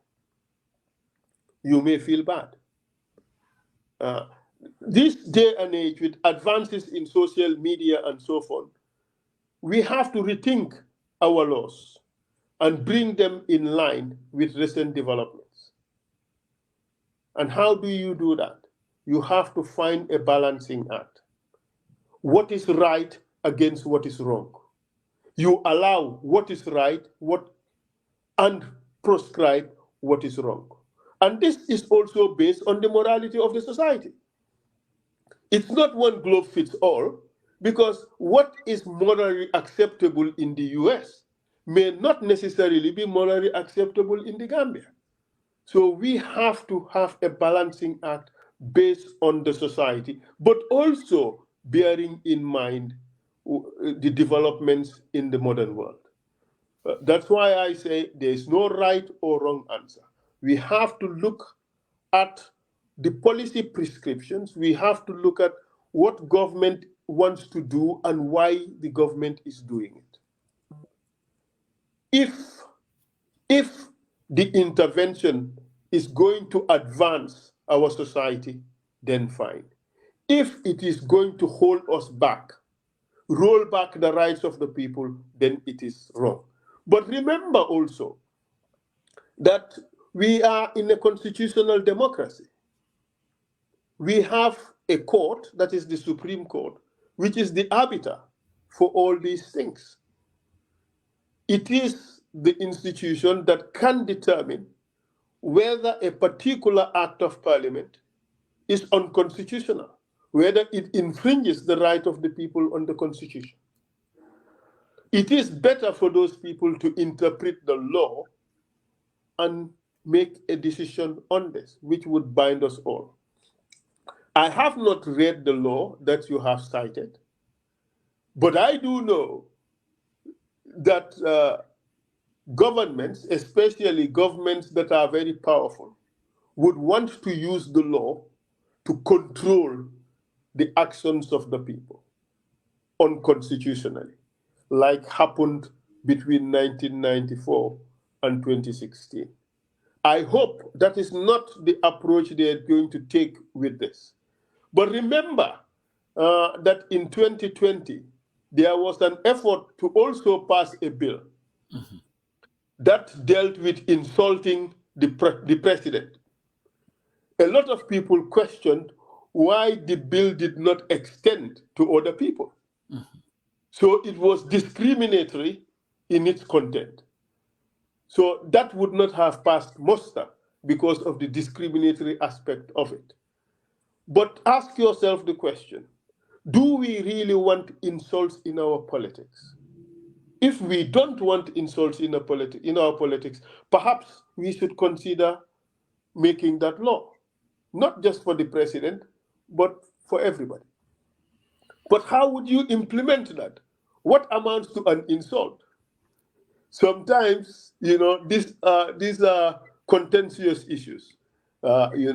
Does a person have a right to insult you? Does insulting you amount to a freedom of expression?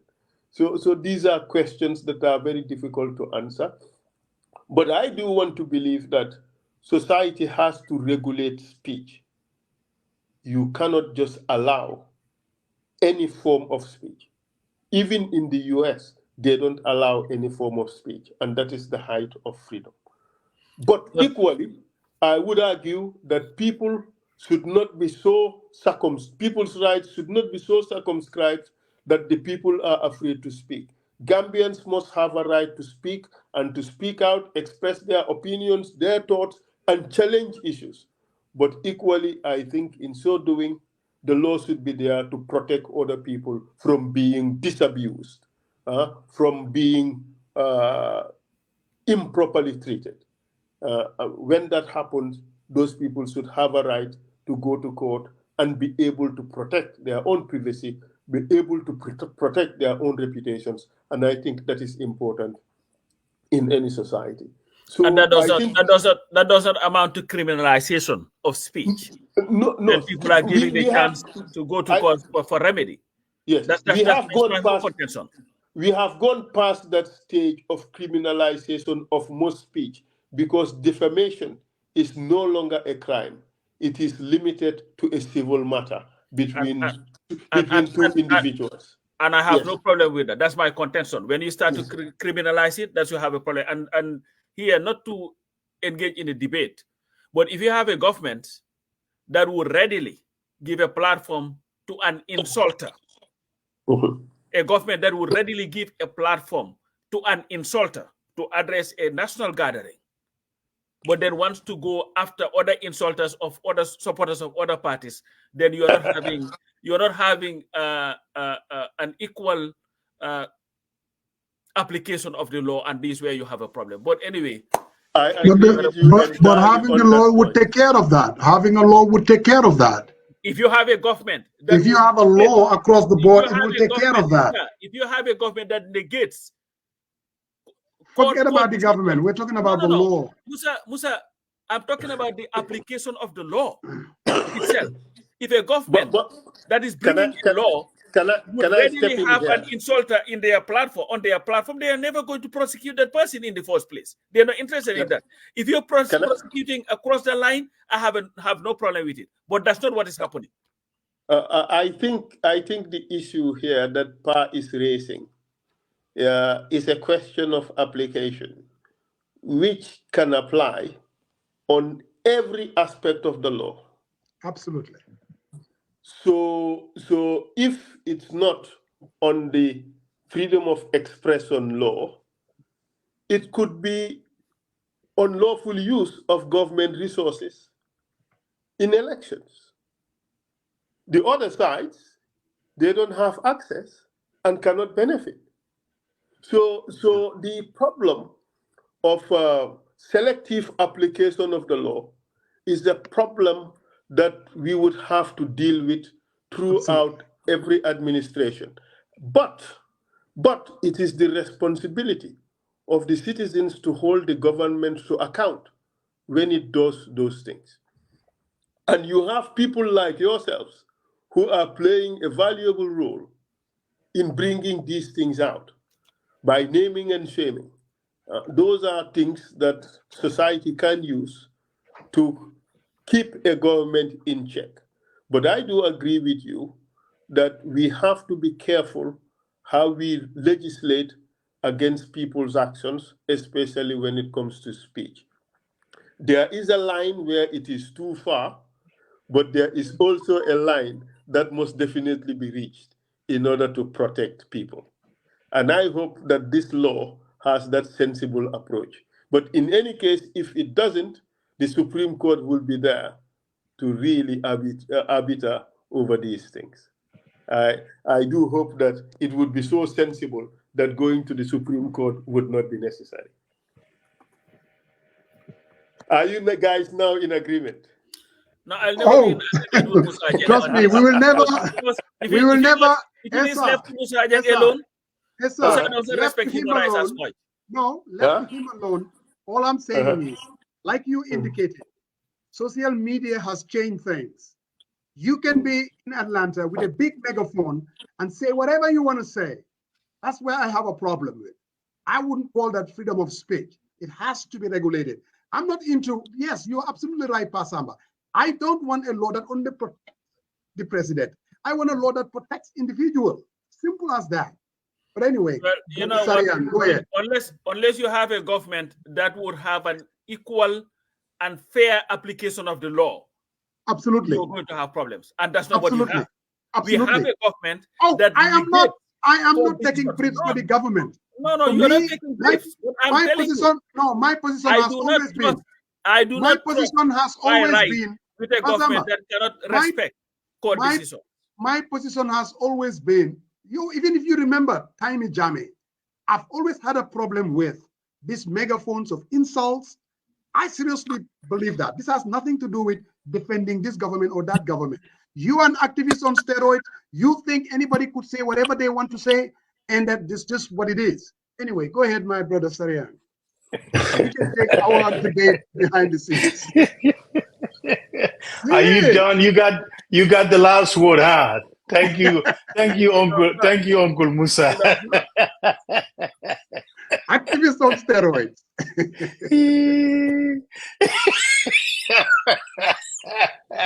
Hey, we will let you guys have the debate. It's okay. We know, Musa, for a fact that you are leaning MPP, so it's okay. So it's all good, man. All right. Mr. Faal, on your blueprint, I did not see where you mentioned the air transport sector. And I kind of wanted to, as you can see right now, I think there is a very scale of air transport that comes back and forth. And I think also that is something that we need to look at from more of a refueling to a transatlantic, trans-Europe, and, being a hub.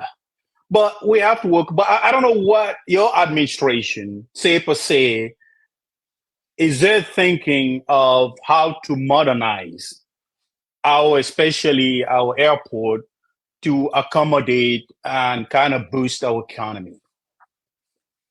Look, the blueprint is not a panacea, really, for all evils or for all ills that afflict the Gambia. It does not pretend that it will solve every problem. In fact, we limited ourselves to what we believe were the most difficult issues that needed to be attended to.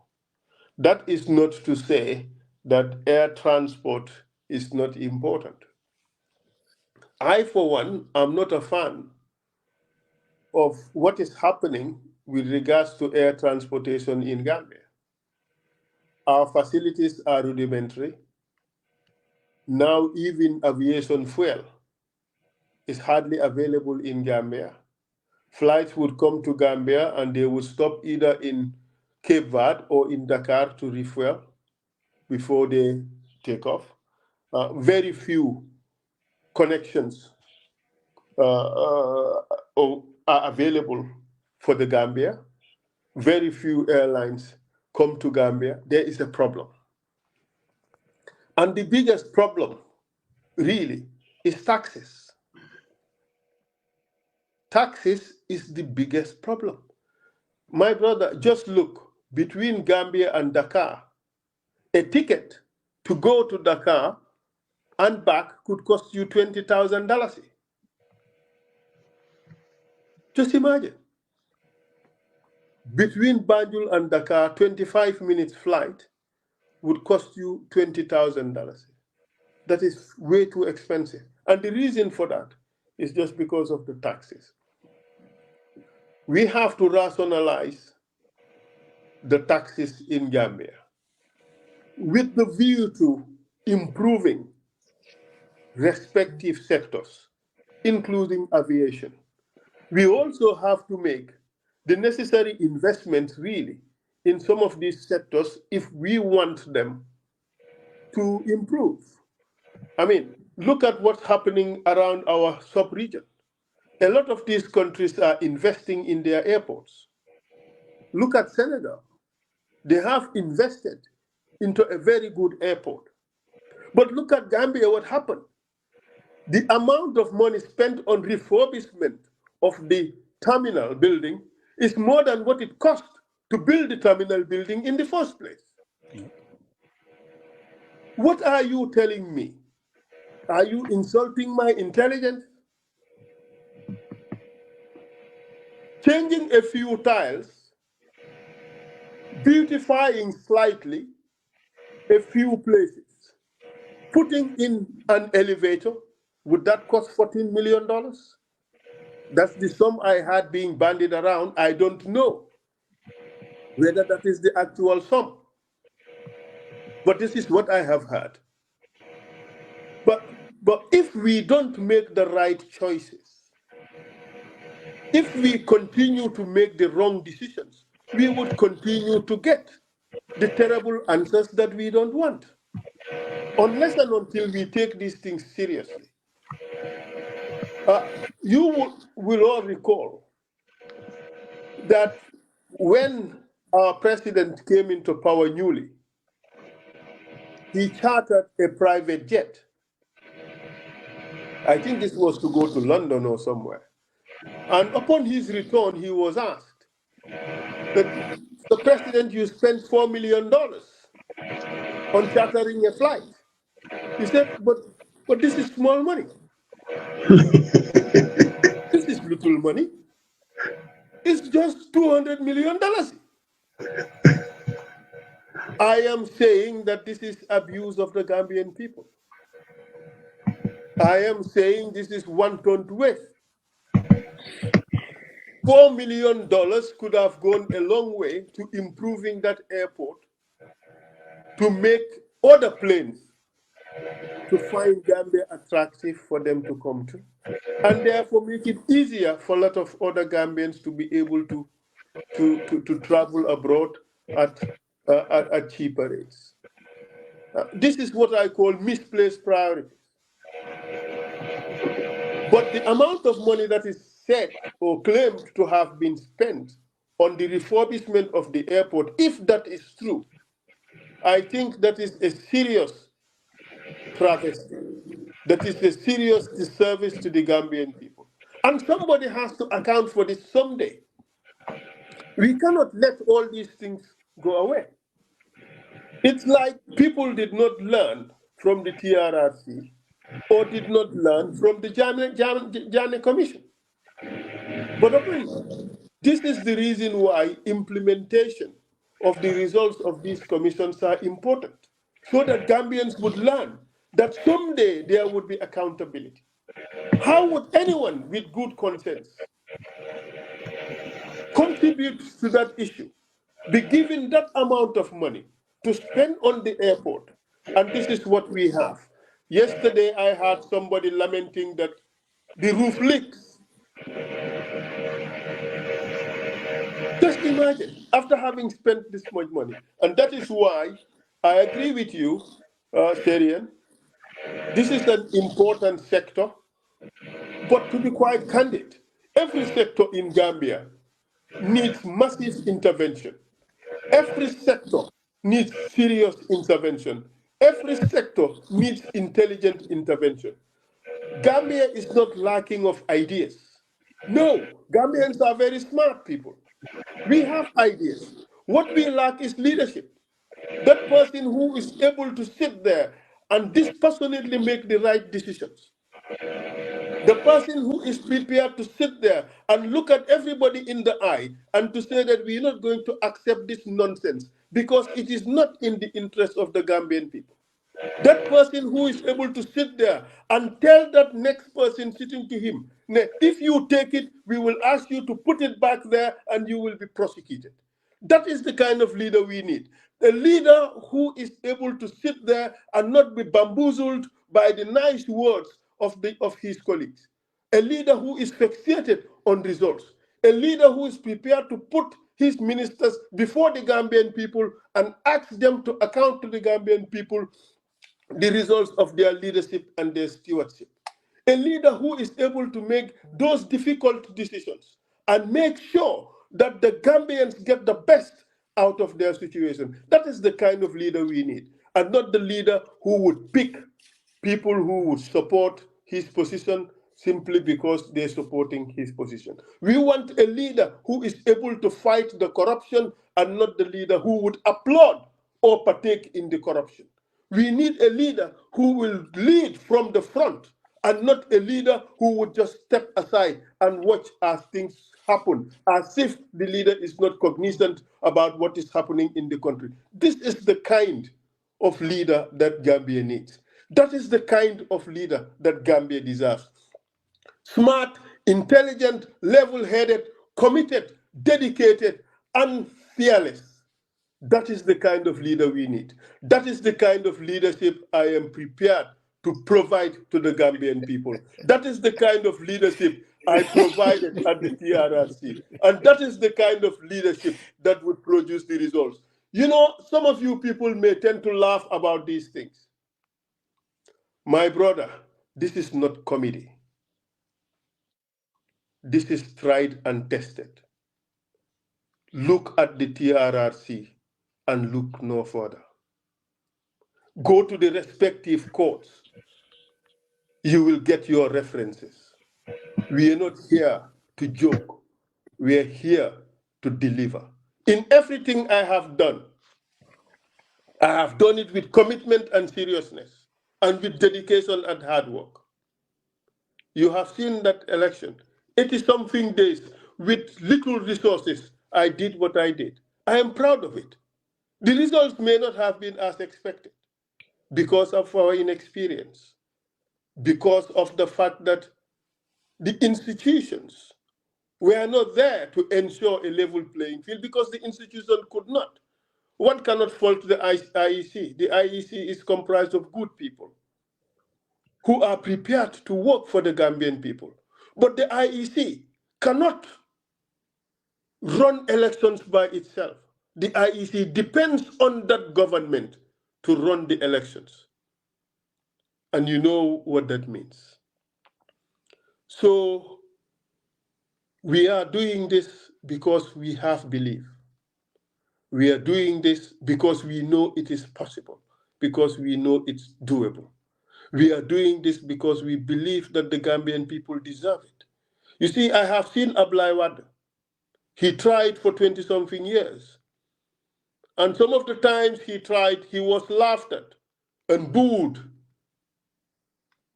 as the guy who just talks law and economics. In the end, he prevailed and he transformed Senegal. We have seen Usman Sonko. He tried. He was vilified. He was laughed at. He was reduced as someone who is insignificant and irrelevant. He was pushed aside, cast aside. He was attacked, brutalized, and jailed. At the end of the day, he prevailed. I have hope. Thank you. All right, Mr. Faal, the question is, I've watched your interview on Kerfatu, and you mentioned we need to have an attitudinal shift in terms of our mentality towards politics, in reference to the common theme that, many poor folk go into politics. The politics was not meant for the well-educated and well-off. And understanding this, I think I agree. Looking at the composition of our National Assembly, number one, and what have they accomplished, number two, what is their attitude onto their day-to-day mandate and tackling the challenges of our country. So I quite agree. But now, in a greater scale, Gambia doesn't lack human resource capacity. We don't. We have Gambians doing fantastic things around the globe. They've chartered, and you're a prime example. Other Gambians out there. But if you look at the current structure of our current government, especially the advisors, and we think about all the challenges that we face, what would the Faal administration, in terms of especially recruiting and diversifying your human resource capacity, bringing folks who have the technical know-how, who had the experience and education to tackle some of our challenging problems? My brother, you have touched upon a very important question. I have always said that Gambia's problems is not lack of ideas or lack of capable people. It's a failure of leadership. You see, during the Jammeh era, he said he had over 1 million people from whom he could choose to appoint to whatever position. It meant, therefore, that mediocrity, incompetence, and lack of concern, disinterest, became perennial malices in the public service. My first trip abroad, when I was in the Ministry of Justice in Gambia, this was around September 1994, came as a result of a terrible procurement debacle that happened at the RVTH. Why did it happen? Is Yaya Jammeh appointed a dispenser as CEO of RVH, as it was known then. So obviously, this gentleman had no clue what international trade was. He did not have the education. He did not have the experience. He did not have the understanding. He entered into a contract to buy a CT scanner with some Egyptian scammers. And I think at the time, the money that they made away with was over $5 million. I had to go to Egypt with a few Gambian policemen. I think Pa Aliu Jawara was with me. He's now advisor for the police in Gambia, to try to solve that problem. Why did we end up there? Is because someone who had no business being in hospital management was entrusted with that responsibility. That is just one example. And I learned this from an early stage in my career. And I said, this is terrible disservice to our country. That is still happening. We need a Gambian leader who has no complex over Gambian intellectuals. We need a Gambian leader who understands our Gambian intellectuals when they speak. We need a Gambian leader who would understand when intellectuals try to bamboozle him. We need that Gambian leader who's able to look at things, read laws, read papers, and be able to separate the wheat from the chaff. We need that Gambian leader who gets it. Unfortunately, we haven't had that for a long time. Because we don't have that. Even if you have a few Gambian intellectuals in government, they just bamboozle their way through. I'm not saying that Gambians in the public service are not committed. No, a lot of them are committed. A lot of them are dedicated and a lot of them are honest. But they walk in a very poisoned pond, a pond full of incompetence, institutionalized incompetence. That has to change. You know what a Faal administration will bring to Gambia? The blueprint says it. We will bring on board the finest brains Gambia has produced. We would bring Gambians from everywhere, from all across the globe, for as long as they are qualified, for as long as they're honest, for as long as they're willing to work for the country. We would not be moved by a person's show name or the region a person hails from. Our only preoccupation would be who is best suited for this job and who is able to deliver, respecting the norms and values of the country. This is what would change countries. Look at Rwanda. After the genocide, the Rwandans working in all these top institutions, they resigned their jobs and came to Rwanda and were willing to help their country. We need a fundamental change of culture. We need a fundamental change of the ways we do things. Take, for instance, Nagbi Fanko Takala Leke. That is a nonsensical philosophy that traps us into perpetual state of corruption. Nit ñi duñ nak lutax ñuy wara leka yefi xaalisi réew mi. This is a culture that we have to change. Rubber culture, Monica, that's what prevails today in the public service. All these things have to be changed.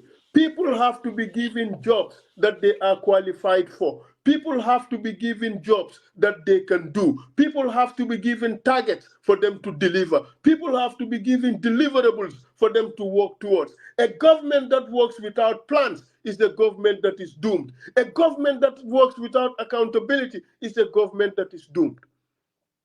compare us to other countries. Rwanda, every minister would come at the end of every year and account to the people what he or she has done. If you fail, you lose your job.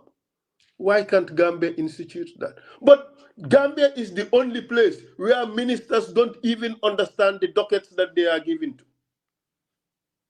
Look at the quality that we have. You go to parliament. There are quite a number of them who could not even read the bills that they are given. I by no means suggest that everybody must have high-level education. No. I don't suggest that. But I do request that at least as a minimum, the people we entrust responsibilities to should have the capability to deliver what is entrusted to them. In an administration that I lead, everybody would have the necessary qualifications for the jobs that they're given to. And I don't care whether this person is being brought from Alaska, or this person is being brought from Norway, or this person is being brought from the Congo. For as long as the person is Gambian, has the necessary qualifications, has the necessary attitude, has the necessary honesty and level of integrity, that person has the job if that person is best suited for it. And this is the culture that we would want to put in every place. You see, one of Gambia's biggest problems is project implementation. You see that there is nothing in it for you, you forget it, you disregard it, the file disappears, you don't care. The country loses out. You know, when I was with the International Development Law Organization, I organized a training program in Ghana on public procurement. And there was, somebody's microphone, please. And there was this lecturer from, I think the person was from Algeria or so. So he was teaching Badea procurement rules, you know. And one of the problems that came up was, you know, I was just giving an introduction and saying that a lot of projects fail simply because maybe one letter was not written, or the letter was not signed, or they completely forget to respond to it. And suddenly, the guy started laughing. I said, what's the problem? He says, it's ironical that a Gambian is coming to Ghana to tell them about this thing when several Badea projects have failed in Gambia simply because a Gambian civil servant has not written a simple letter. I felt so embarrassed. But that is our country. Look at our public procurement. That is the biggest failure in Gambia. Everything is a deal. It's all about Kanyu Yekalante. You know why? Because if you have a government full of people who look no further than their own selfish interest, things will never work. But equally, if the government puts them in that situation, it's also another difficult thing. Because take a look at Gambia, for instance. Sometimes you don't blame public officials for being, well, a bit compliant because of the situation, the circumstances they find themselves in. Every day they are being subjected to the indignities of poverty. Just imagine a police officer being paid $3,500. Now a bag of rice, a good rice, would cost $3,800. So it means, therefore, that our police officers can't even buy a bag of rice at the end of the month. But they have rent to pay. They have children to feed. They have transport money to pay. How would they survive? They will have to survive through the system. They have no choice. We are reducing them to the indignity of poverty. We are reducing them to be beggars because it's not their fault We are forcing them to do that. And that is why, if you have a dispenser at the hospital, the person has drugs there, the person may want to do something in order to get money to feed. We are subjecting them to all these problems. And it is unfair to them. Because the thing is, you know, a human being can only take the problems up to a particular point. Beyond that, they crack. Got it. And got I it. don't. Essa, Yes. got it. Got Yes. it. We got that. We got that. We run ads and then we will have one last round. Definitely. My friend, you know, 3 hours.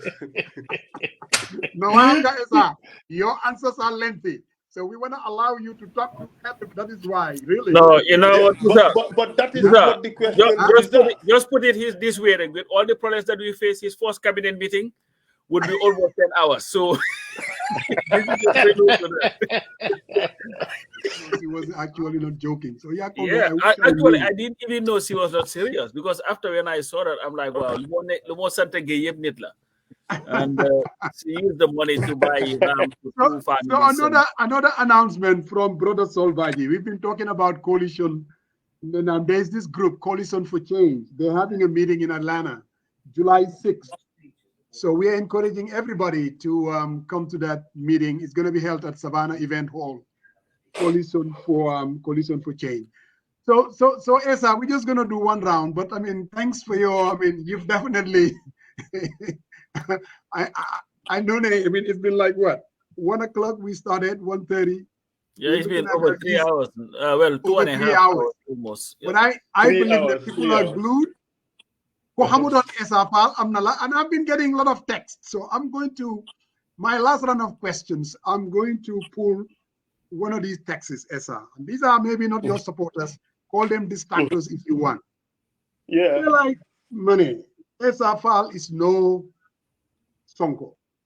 Because you made the comparison of Pastef.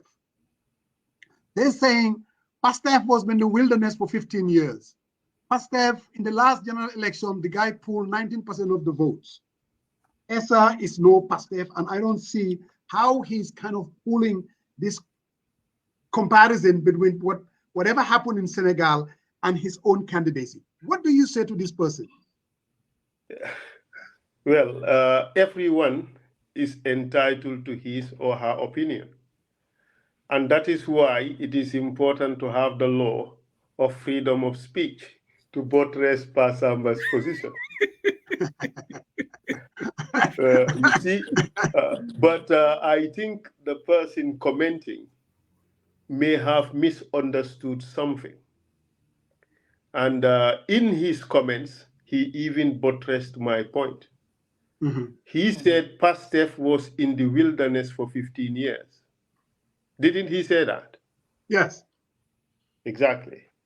I used the example of Abdoulaye Wade, that he's been running for a very long time. That does not mean that I am comparing myself to Abdoulaye Wade or wants to be Abdoulaye Wade.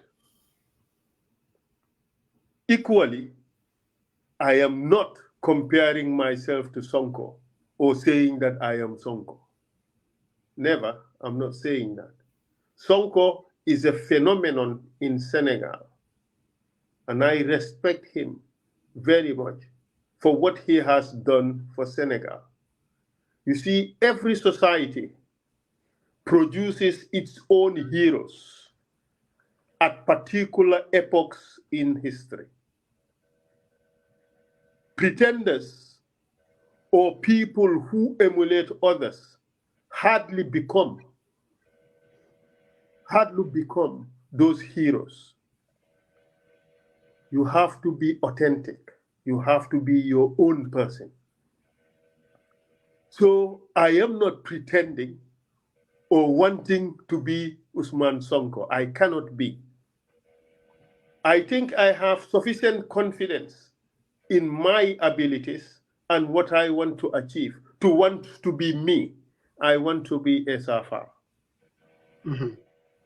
I have my own ideas and my own wishes of what I think I can do for my country. Just like Sonko had his own ideas and his own wishes for what he wants to do for his country.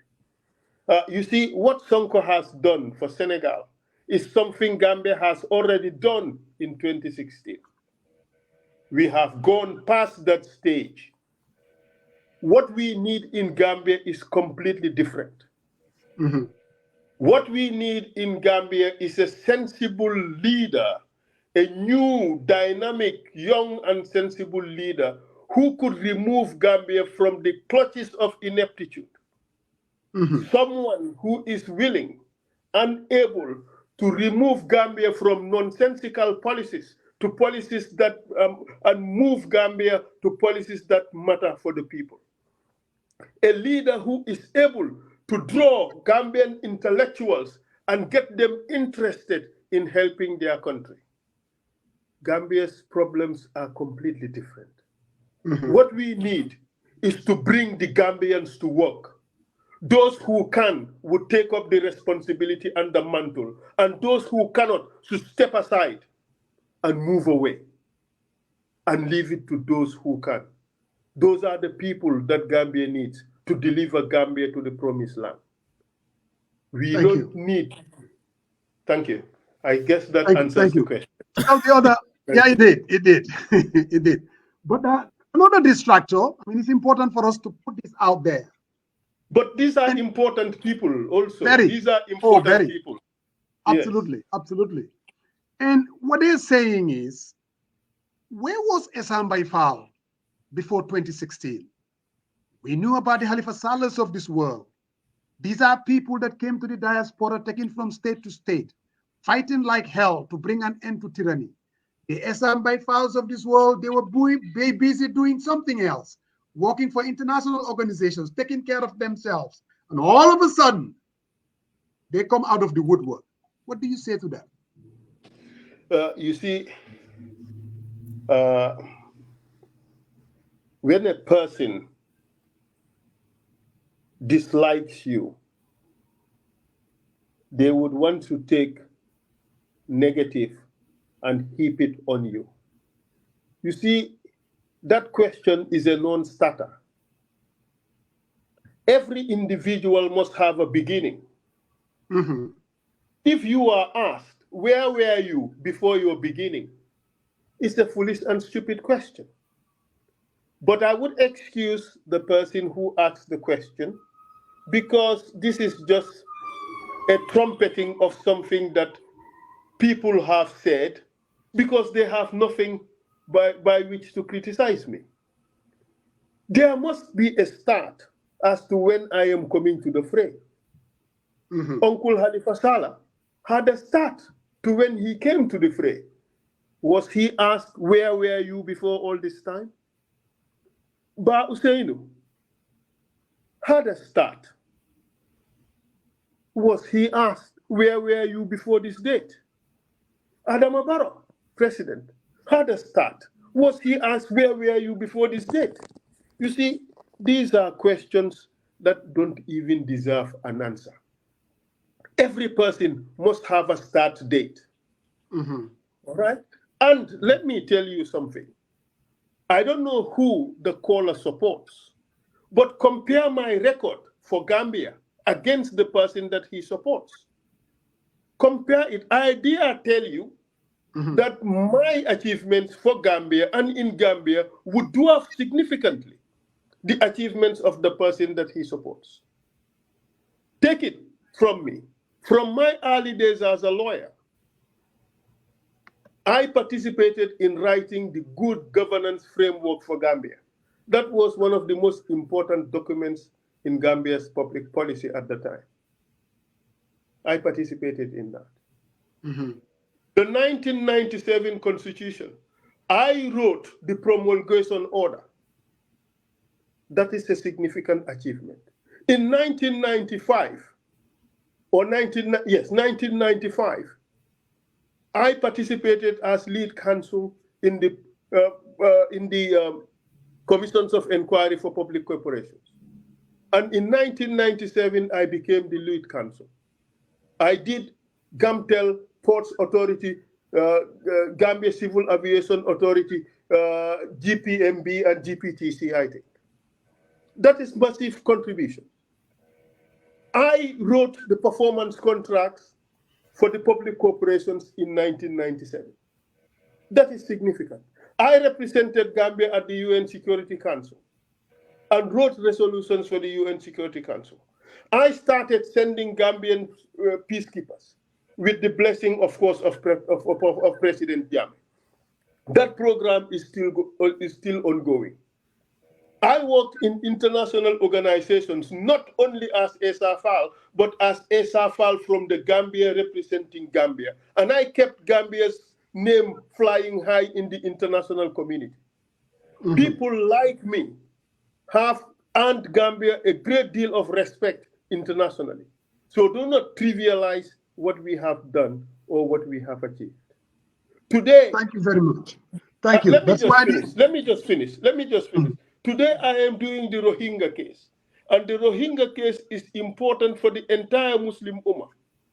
It's a case that is important for Gambia. You think that is irrelevant? You think that is trivial? Compare those achievements with what your leader has done. I have done the Truth Commission, which is the most significant achievement, I believe, in my book. I may be biased, but I believe it is one of the most significant achievements between 2016 to date. You want to trivialize that as not having any meaning?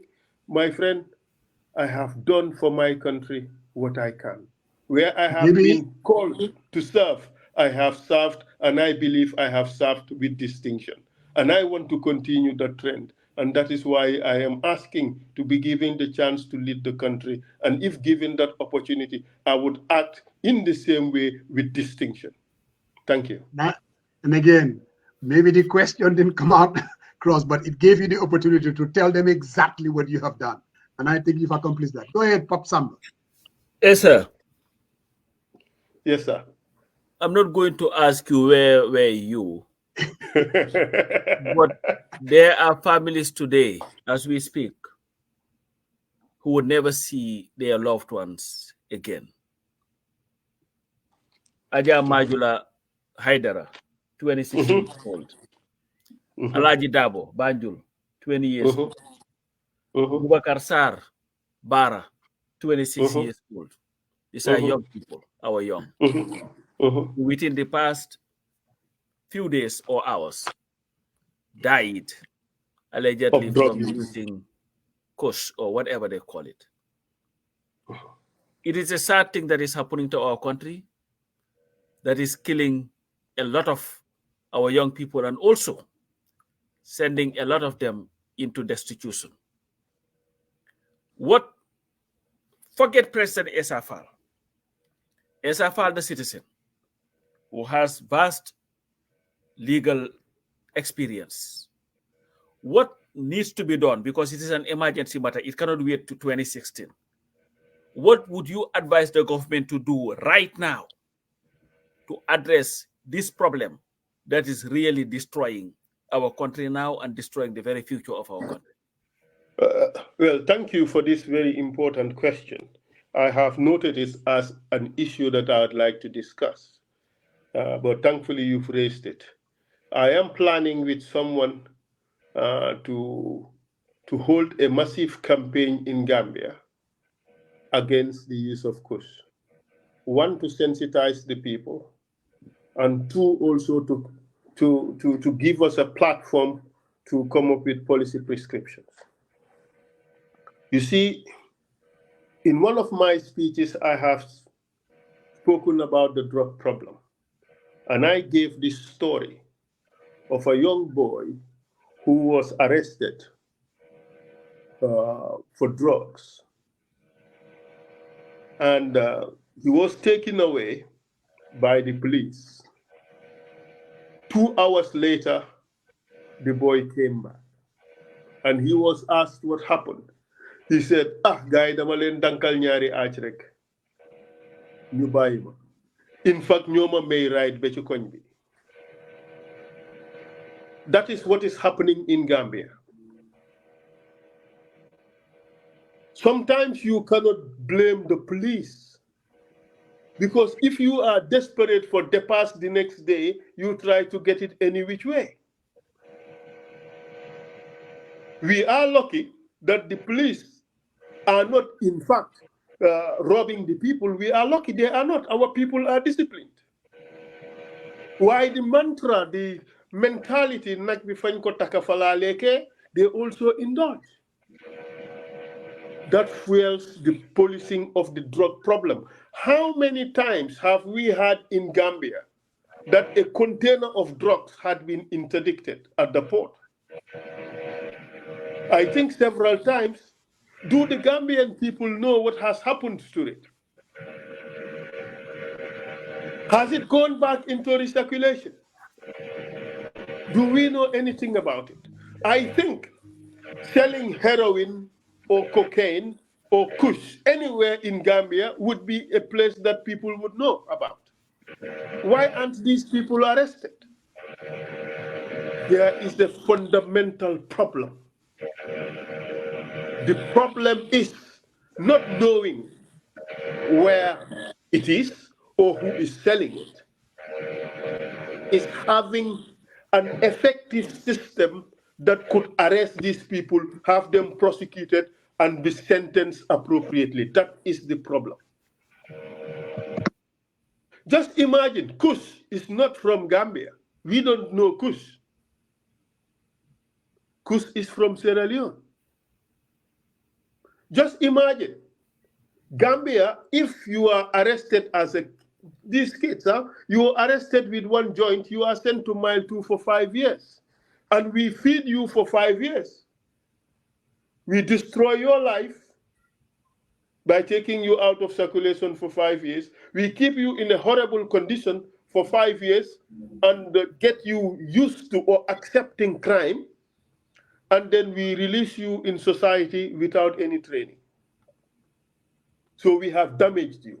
That is what we do to Gambians, mainly Gambian youths.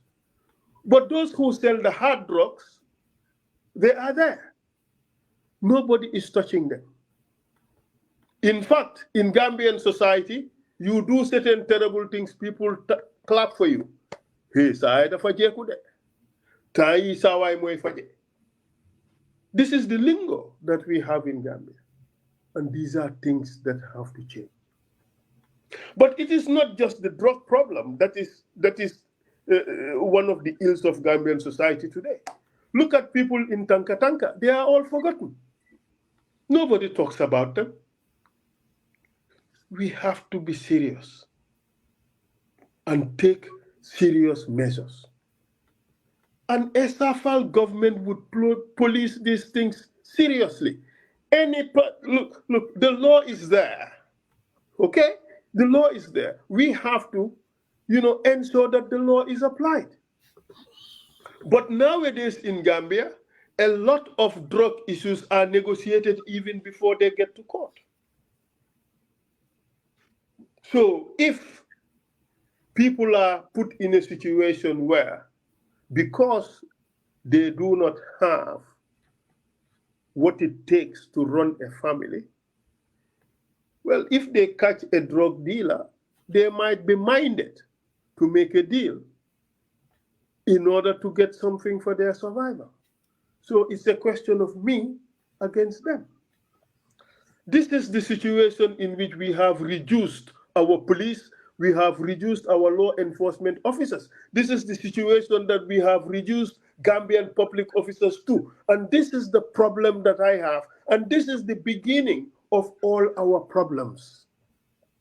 This is the beginning of the corruption of the system. That's why we need a system change. People have to be paid enough to be able to survive so that they can do the job properly. So kush, heroin, ecstasy, and all these things would continue to be there for as long as our law enforcement officers cannot rely or depend on their salaries. So this drug problem is fueled by the corruption in the system, which is further fueled by the low salaries that we pay our public officers. And all these are inextricably linked. Gambian youths are also resorting to drugs in order to run away from their problems. And unless and until they are given opportunities, they will continue to resort to drugs as an outlet. These things have to change. We have to invest where would impact the life of Gambians. We have to augment salaries. We have to pay people properly. Streamline the public service. Have the best people, pay them well so that they can survive. Those that you will remove, give them handshakes to enable them to do something else with their lives. That way you have a cadre of people who are able to do the jobs because they are well incentivized. When you have that, you would be able to police people. If a person is caught dealing with kush, the person would go to court. And with that, if we have stiff sentences, that would remove the incentive for people to deal in kush. If I were president today, I would put in place a law through parliament for sentence to death for any person who is selling kush in Gambia. Because this is a drug to kill people. Therefore, any person dealing in it deserves nothing but to face the same punishment. If you have these stiff punishments, people would not have much incentive to sell it. If you educate the Gambian youths, sensitize them, they'll be dissuaded from doing it. If you have good law enforcement and the police are well paid, well incentivized, they will not take bribes. They would police and they would arrest these people and they would take them to the police and have them prosecuted. A lot of people escape simply because those who are to police them have no choice but to accept arrangements that allow these people to continue to be in circulation. These things have to change. These things have to change, Essa. Change was something that we expected too. When the TRRC, even prior to the TRRC, we've been talking about the conditions of our prisons. And that's where a lot of our young people go to too. Mile 2, the water chew, and all these things that we used to hear about Mile 2 and the camps or whatever, mostly Mile 2 and the problems that we had at Mile 2. The consensus was that it was not fit for purpose and needed to be shut down. Barrow would be president now for almost 8 years, 7 years now, going to 8. Almost everybody who formed part of the coalition, the key players, had at one point or another went to Mile 2, came out sick, complained about it. In fact, the first document ever written about Mile 2 was written around 1984-85 by Halifa and Samsar. How many more will have to die at the Mile 2 prisons and emergency situation? Why is Mile 2 still operational? And what needs to happen to make sure that at least we have a prison that can rehabilitate and not one like Mile 2 that is not fit for even an animal to live in? This is a very important question. And I have said it many times, that Mile 2 is not fit for purpose. It should be shut down. I think I have done my job. One of the things that I brought out in the TRRC was the state of the prison. With the commissioners, I organized a visit to Mile 2 prison so that the Gambian people can see for themselves the inside of this place. That was my second time entering Mile 2 prison. That day I cried. I got home, I could not sleep. Because you know what? Prison is a place that anybody can go to. Mm-hmm. Today, it's Party A's turn. Tomorrow, it would be Party B's turn. Mm-hmm. And therefore, we have to be careful how we keep it. And that is why we did that exercise, so that Gambians would see what mild 2 prison is. I think I wrote in the report that it is a human rights violation to incarcerate anybody at mild 2 prison. And that is why we wrote those recommendations that mild 2 prisons should be shut down,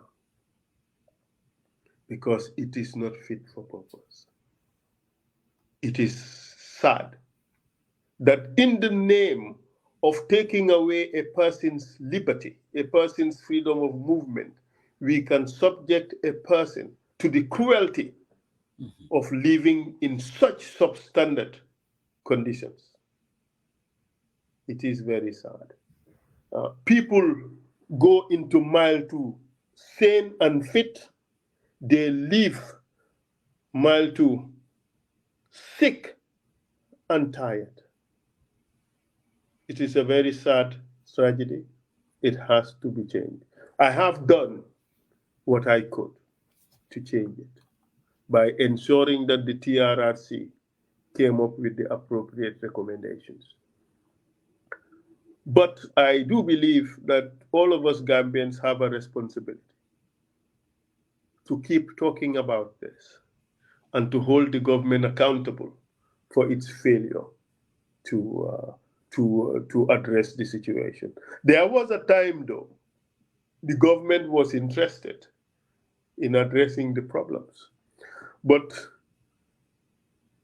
that interest soon dissipated. I don't know what is responsible for that, but this is an important issue that we have to deal with. But it is a malice that affects all our institutions, really. If you go to Tanka Tanka, it's also a terrible situation.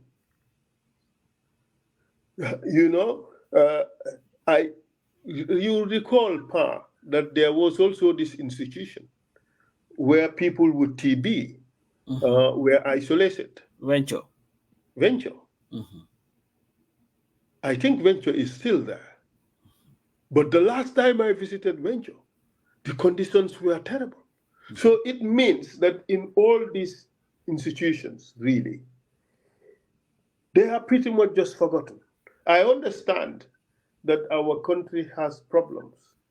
We cannot solve all the problems all at once. But that is why we have to choose our priorities. And that is why we must cut the waste. And that is why we must cut all the corruption. TRRC, it emerged, didn't it? That instead of using the money to buy bulls to feed the prisoners, they were fed with rotten meat. Yep. What is that? That is corruption. It emerged in TRRC that the rations were being shared by the wardens and the guards instead of it being cooked for the prisoners. It emerged also that they were given food that was not fit for human consumption. The reason is the corruption. The police or the wardens allegedly would steal the food. But why would they do that? Because they too don't even have enough. Because their salaries are not enough. That's why Gambia must do a critical assessment. Gambia must make a study of the food basket, how much it would cost to feed an average Gambian family. And we peg the salaries accordingly. Even if it means that we have to streamline the public service, I would rather have 5 police officers who are paid well than have 15 who are poorly paid. Because you subject all 15 of them to indignities of poverty. But if you have 5 of them and you pay them well, at least you have 5 people who would be prepared to make the sacrifice to work properly. These are choices that Gambia has to make. This wouldn't be the first time to make those choices. You remember in 1983, when Gambia had this ERP, the Gambia had to look at the public service and study it carefully and came up with a redundancy program. A lot of civil servants were removed from their jobs, but they were not removed and thrown away. They were removed and given incentives and given the opportunity to start a new life. Even in the US, these things do happen. You help them to reschool them, train them in something else, or give them money to start businesses or start doing something else. That is what you do. Streamline the public service. Make it efficient. Remove the dead wood, but also give them the opportunity to re-establish in something else. If we don't do that, we have this bloated public service. They will be poorly paid. And therefore, what we want from them, they cannot deliver because they are conditioned not to deliver, conditioned by their poverty. We have to change that. If we respect our public servants, if we respect our police, we have to change that. Our teachers, we have to pay them properly. We have to change that. Sariang, last question on Essa's closing. We're getting up to the 5 o'clock hour. I'm sure good, Musa Faramus. Go ahead, my boss, I know you are tired. It's been a while, but let me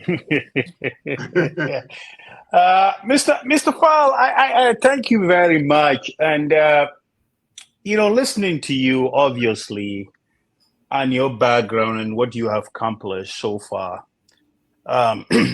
especially being the human rights lawyer, I've seen you use the words subject to citizens to poverty. Now, this question is in your capacity as a citizen, irrespective of presidential ambition. For a couple of months, we've seen this road clearing mission, getting out there, clearing things. Quite frankly, some of the videos you watch, and it's heart-wrenching. What is that going to accomplish? My question to you, in your capacity as a citizen, what can you do in terms of even reaching out to the AG, hopefully draw a middle ground, some leeway or some time frame for these folks to move? Because obviously some of them, their survival depends on these. You see in local markets, they say local vendors, they travel from villages, come out there, sell their stuff. At the end of the day, they buy stuff and take it home to cook a dinner. They don't have a salary every month.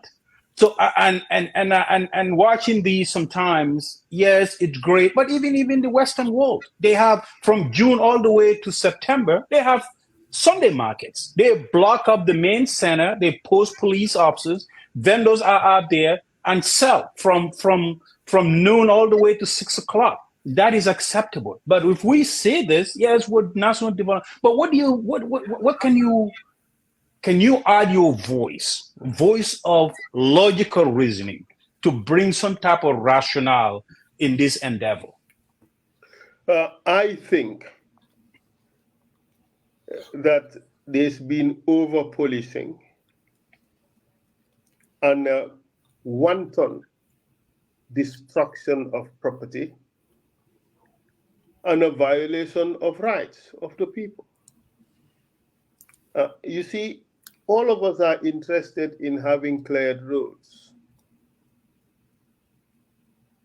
It's nice to have cleared roads, but you can clear roads without destroying people's properties. You can clear roads by discussing with the people how to do it in a way that preserves the little thing that people have. I saw one video where the police or the demolition team, because I would not call it a road clearing team, I would call it a demolition team, because all they were doing was demolishing things that they had no business touching. If a person has a table placed somewhere that the table should not be, tell the person, to take away his or her table, or serve the person notice to take away his or her table. Because remember, this is law. This is public nuisance.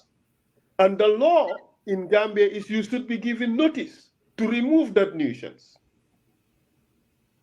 It does not give the law enforcer the authority to come and demolish that thing. That is wrong.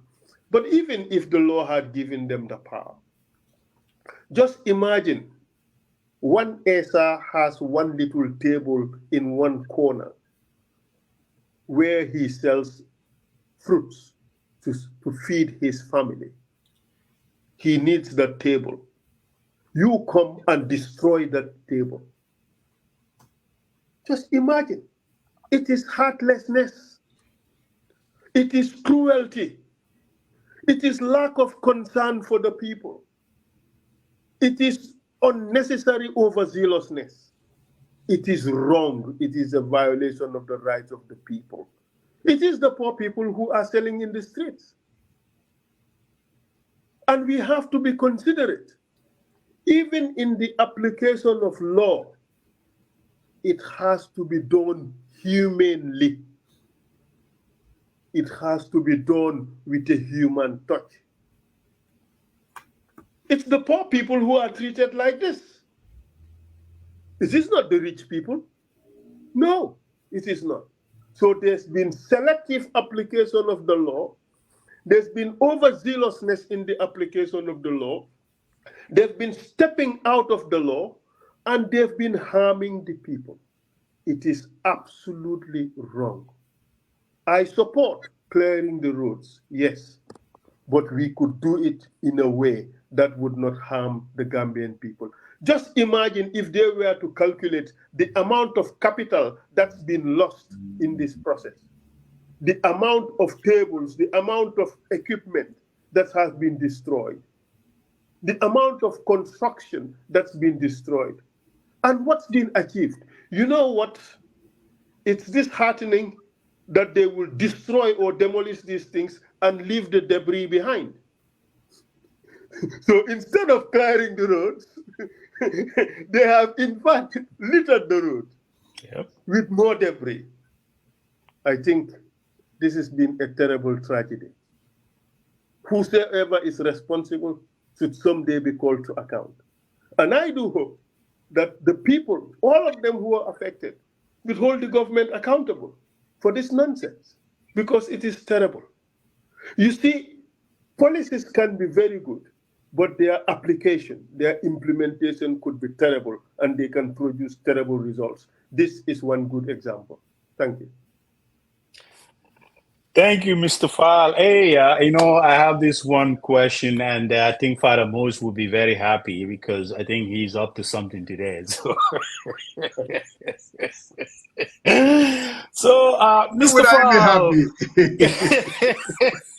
Now I'm getting suspicious. No, Mr. Faal, our school of thought, it says anything worth doing can be done alone, right? But we've seen, say, as leaders, sometimes the way our country, the challenges that we face, especially in the current day of our republic, it needs good leadership. It needs a leader who's going to aspire to the aspiration of the citizens, for them to feel good about our country, a better tomorrow for our country. In closing, under President Essa Faal, what would be your priorities? Obviously, looking at our polarized nation in terms of everything that you talk from tribe, all sort of things, how would you coalesce different sectors of our population to come together to form a more perfect union? This is a very important question. And I think for every Gambian leader, this is a question that the person should always honor. I have said that every Gambian leader should make this pledge. That is the pledge to work for the unity and reconciliation of all Gambian people. Our primary occupation should be our Gambianness.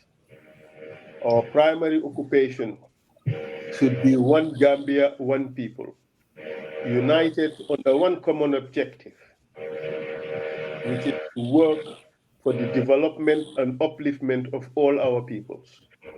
No one left behind. No place less important than the other.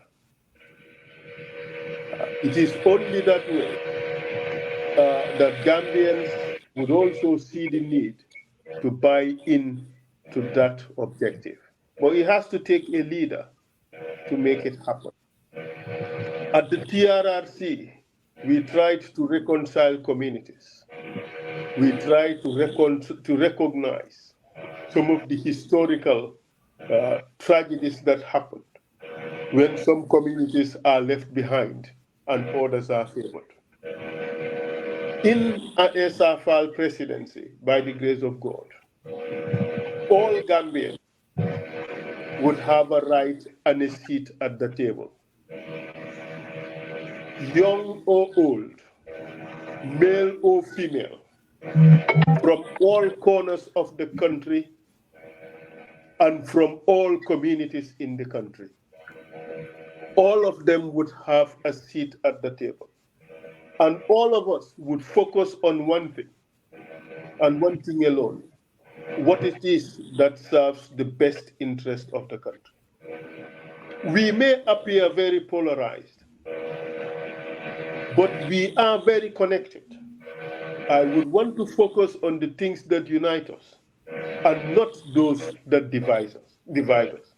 I would want to focus on our cohesiveness, the things that make us Gambian, the things that make us better neighbors for each other, the things that are important for our development as an entire people, as a nation. I will focus not on religion, because all should be equal before the Constitution. All of us should be human beings under the Constitution, under the law. The rule of law should therefore play a very significant role in our dealings with each other. Because the moment the law is skewed in the interest of one against another, then problems would surface and the so-called unity would crack. And that is why the rule of law is quite important. And that is also why we must have a good constitution. But be rest assured that in the Essa Faal presidency, I would work hard for the unity of all Gambian people. Just like I am doing today. Every day, every time I make a speech, I talk about the unity of the Gambian people. We are so mixed. We are so mixed that we cannot afford cracks in our union as a people. You know, in the work I do, I have come across states wherein they have allowed divisions to fester, leading to war. And Gambians, including me, have encountered a lot of these countries. I'll give you an example. In one country, they allowed the situation to deteriorate so badly, they had to go to war. In 100 days, 800,000 people were killed. In another country, because of politics, they went to war. In 7 days, 1,356 people were killed. In another country, they went to war. 300,000 people were killed in 3 days. I happen to have been involved with all three countries. The first country decided to get its act together and put aside their differences, unite as a people today they are one of the best countries to live in Africa. That country would be Rwanda. And Gambians worked very hard in solving the justice problems in that country, ensuring accountability. Syrian, you know what I'm talking about because your brother worked in that tribunal. The other country, they decided to put their differences together, united, and through that unity, they took over the government and put that country into the path for development. That country would be Kenya. I worked for both those presidents. The third country is the Sudan. They decided to continue to polarize. They are still fighting a war. I indicted their former president, President al-Bashir. You see, the lesson to be learned from this is that these little divisions do not help a nation. If we are united, our country would develop. If we are disunited, our countries will struggle. Look at Senegal. They decided to put aside all these prejudices and coalesced around an individual, regardless of some of these differences. And today, their country is on the path to development. We have lots of examples, and Gambians have been involved in many of these countries in trying to help solve the accountability issues that arise or that arose out of these differences. We have a lot to learn from this. The TRRC gave us a good example, and I think that is something we should learn from and move forward. Be rest assured, if I were elected president today, I will work assiduously to ensure the unity of the Gambian people. And that's why I do say that all political leaders should make this pledge. And the pledge is, we condemn tribalism. And we pledge to work very hard to achieve one Gambia, one people. And I ask all political leaders to make that pledge. Once we all make that pledge, a lot of the problems, or perceived problems, because a lot of this is not real problems, these are perceived problems. A lot of these perceived problems would disappear. And once those problems disappear, you would see a different Gambia. A Gambia in which the content of your head would be more important than your surname. A Gambia in which what you can deliver to the country would be more important than where you are from. A Gambia in which what you bring to the table would be more important than who your father or your grandfather is. This is what we need to take Gambia to the next level. We need educated, competent people, selfless people, people who has no interest and no commitment other than complete loyalty and dedication to Gambia and only anything Gambia. That is what I would definitely be the last word. It was a powerful phrase. We're right down at 5 p.m. Essa, I'm sure your supporters are happy, and people didn't know you. They know you now. I can tell you that. Thank you very much, guys. We appreciate you, and we thank you, really, not only as the platform, but as Gambians too. Hearing from an aspirant, somebody's running for office, and hey, the Gambians, the people that are watching, they'll have to judge. As far as I'm concerned, when I Faal and Mbye mom indi nako mom, definitely deliver. And I know some sister Mariam Faal must be very happy today. But for us, this is normal. I worked very late yesterday because I am striving to achieve certain deliverables in a very looming deadline. So, but your questioning definitely kept me alive. Some of them have been very difficult.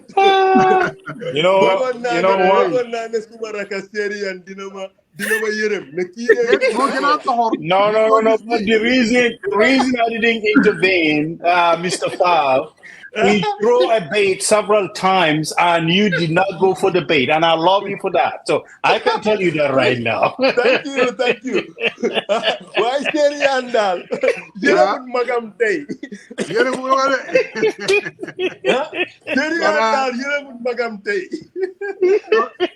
So just the announcement for the Thank you very what much. they call them, the Coalition for System Change. Yes. I think I need to say this.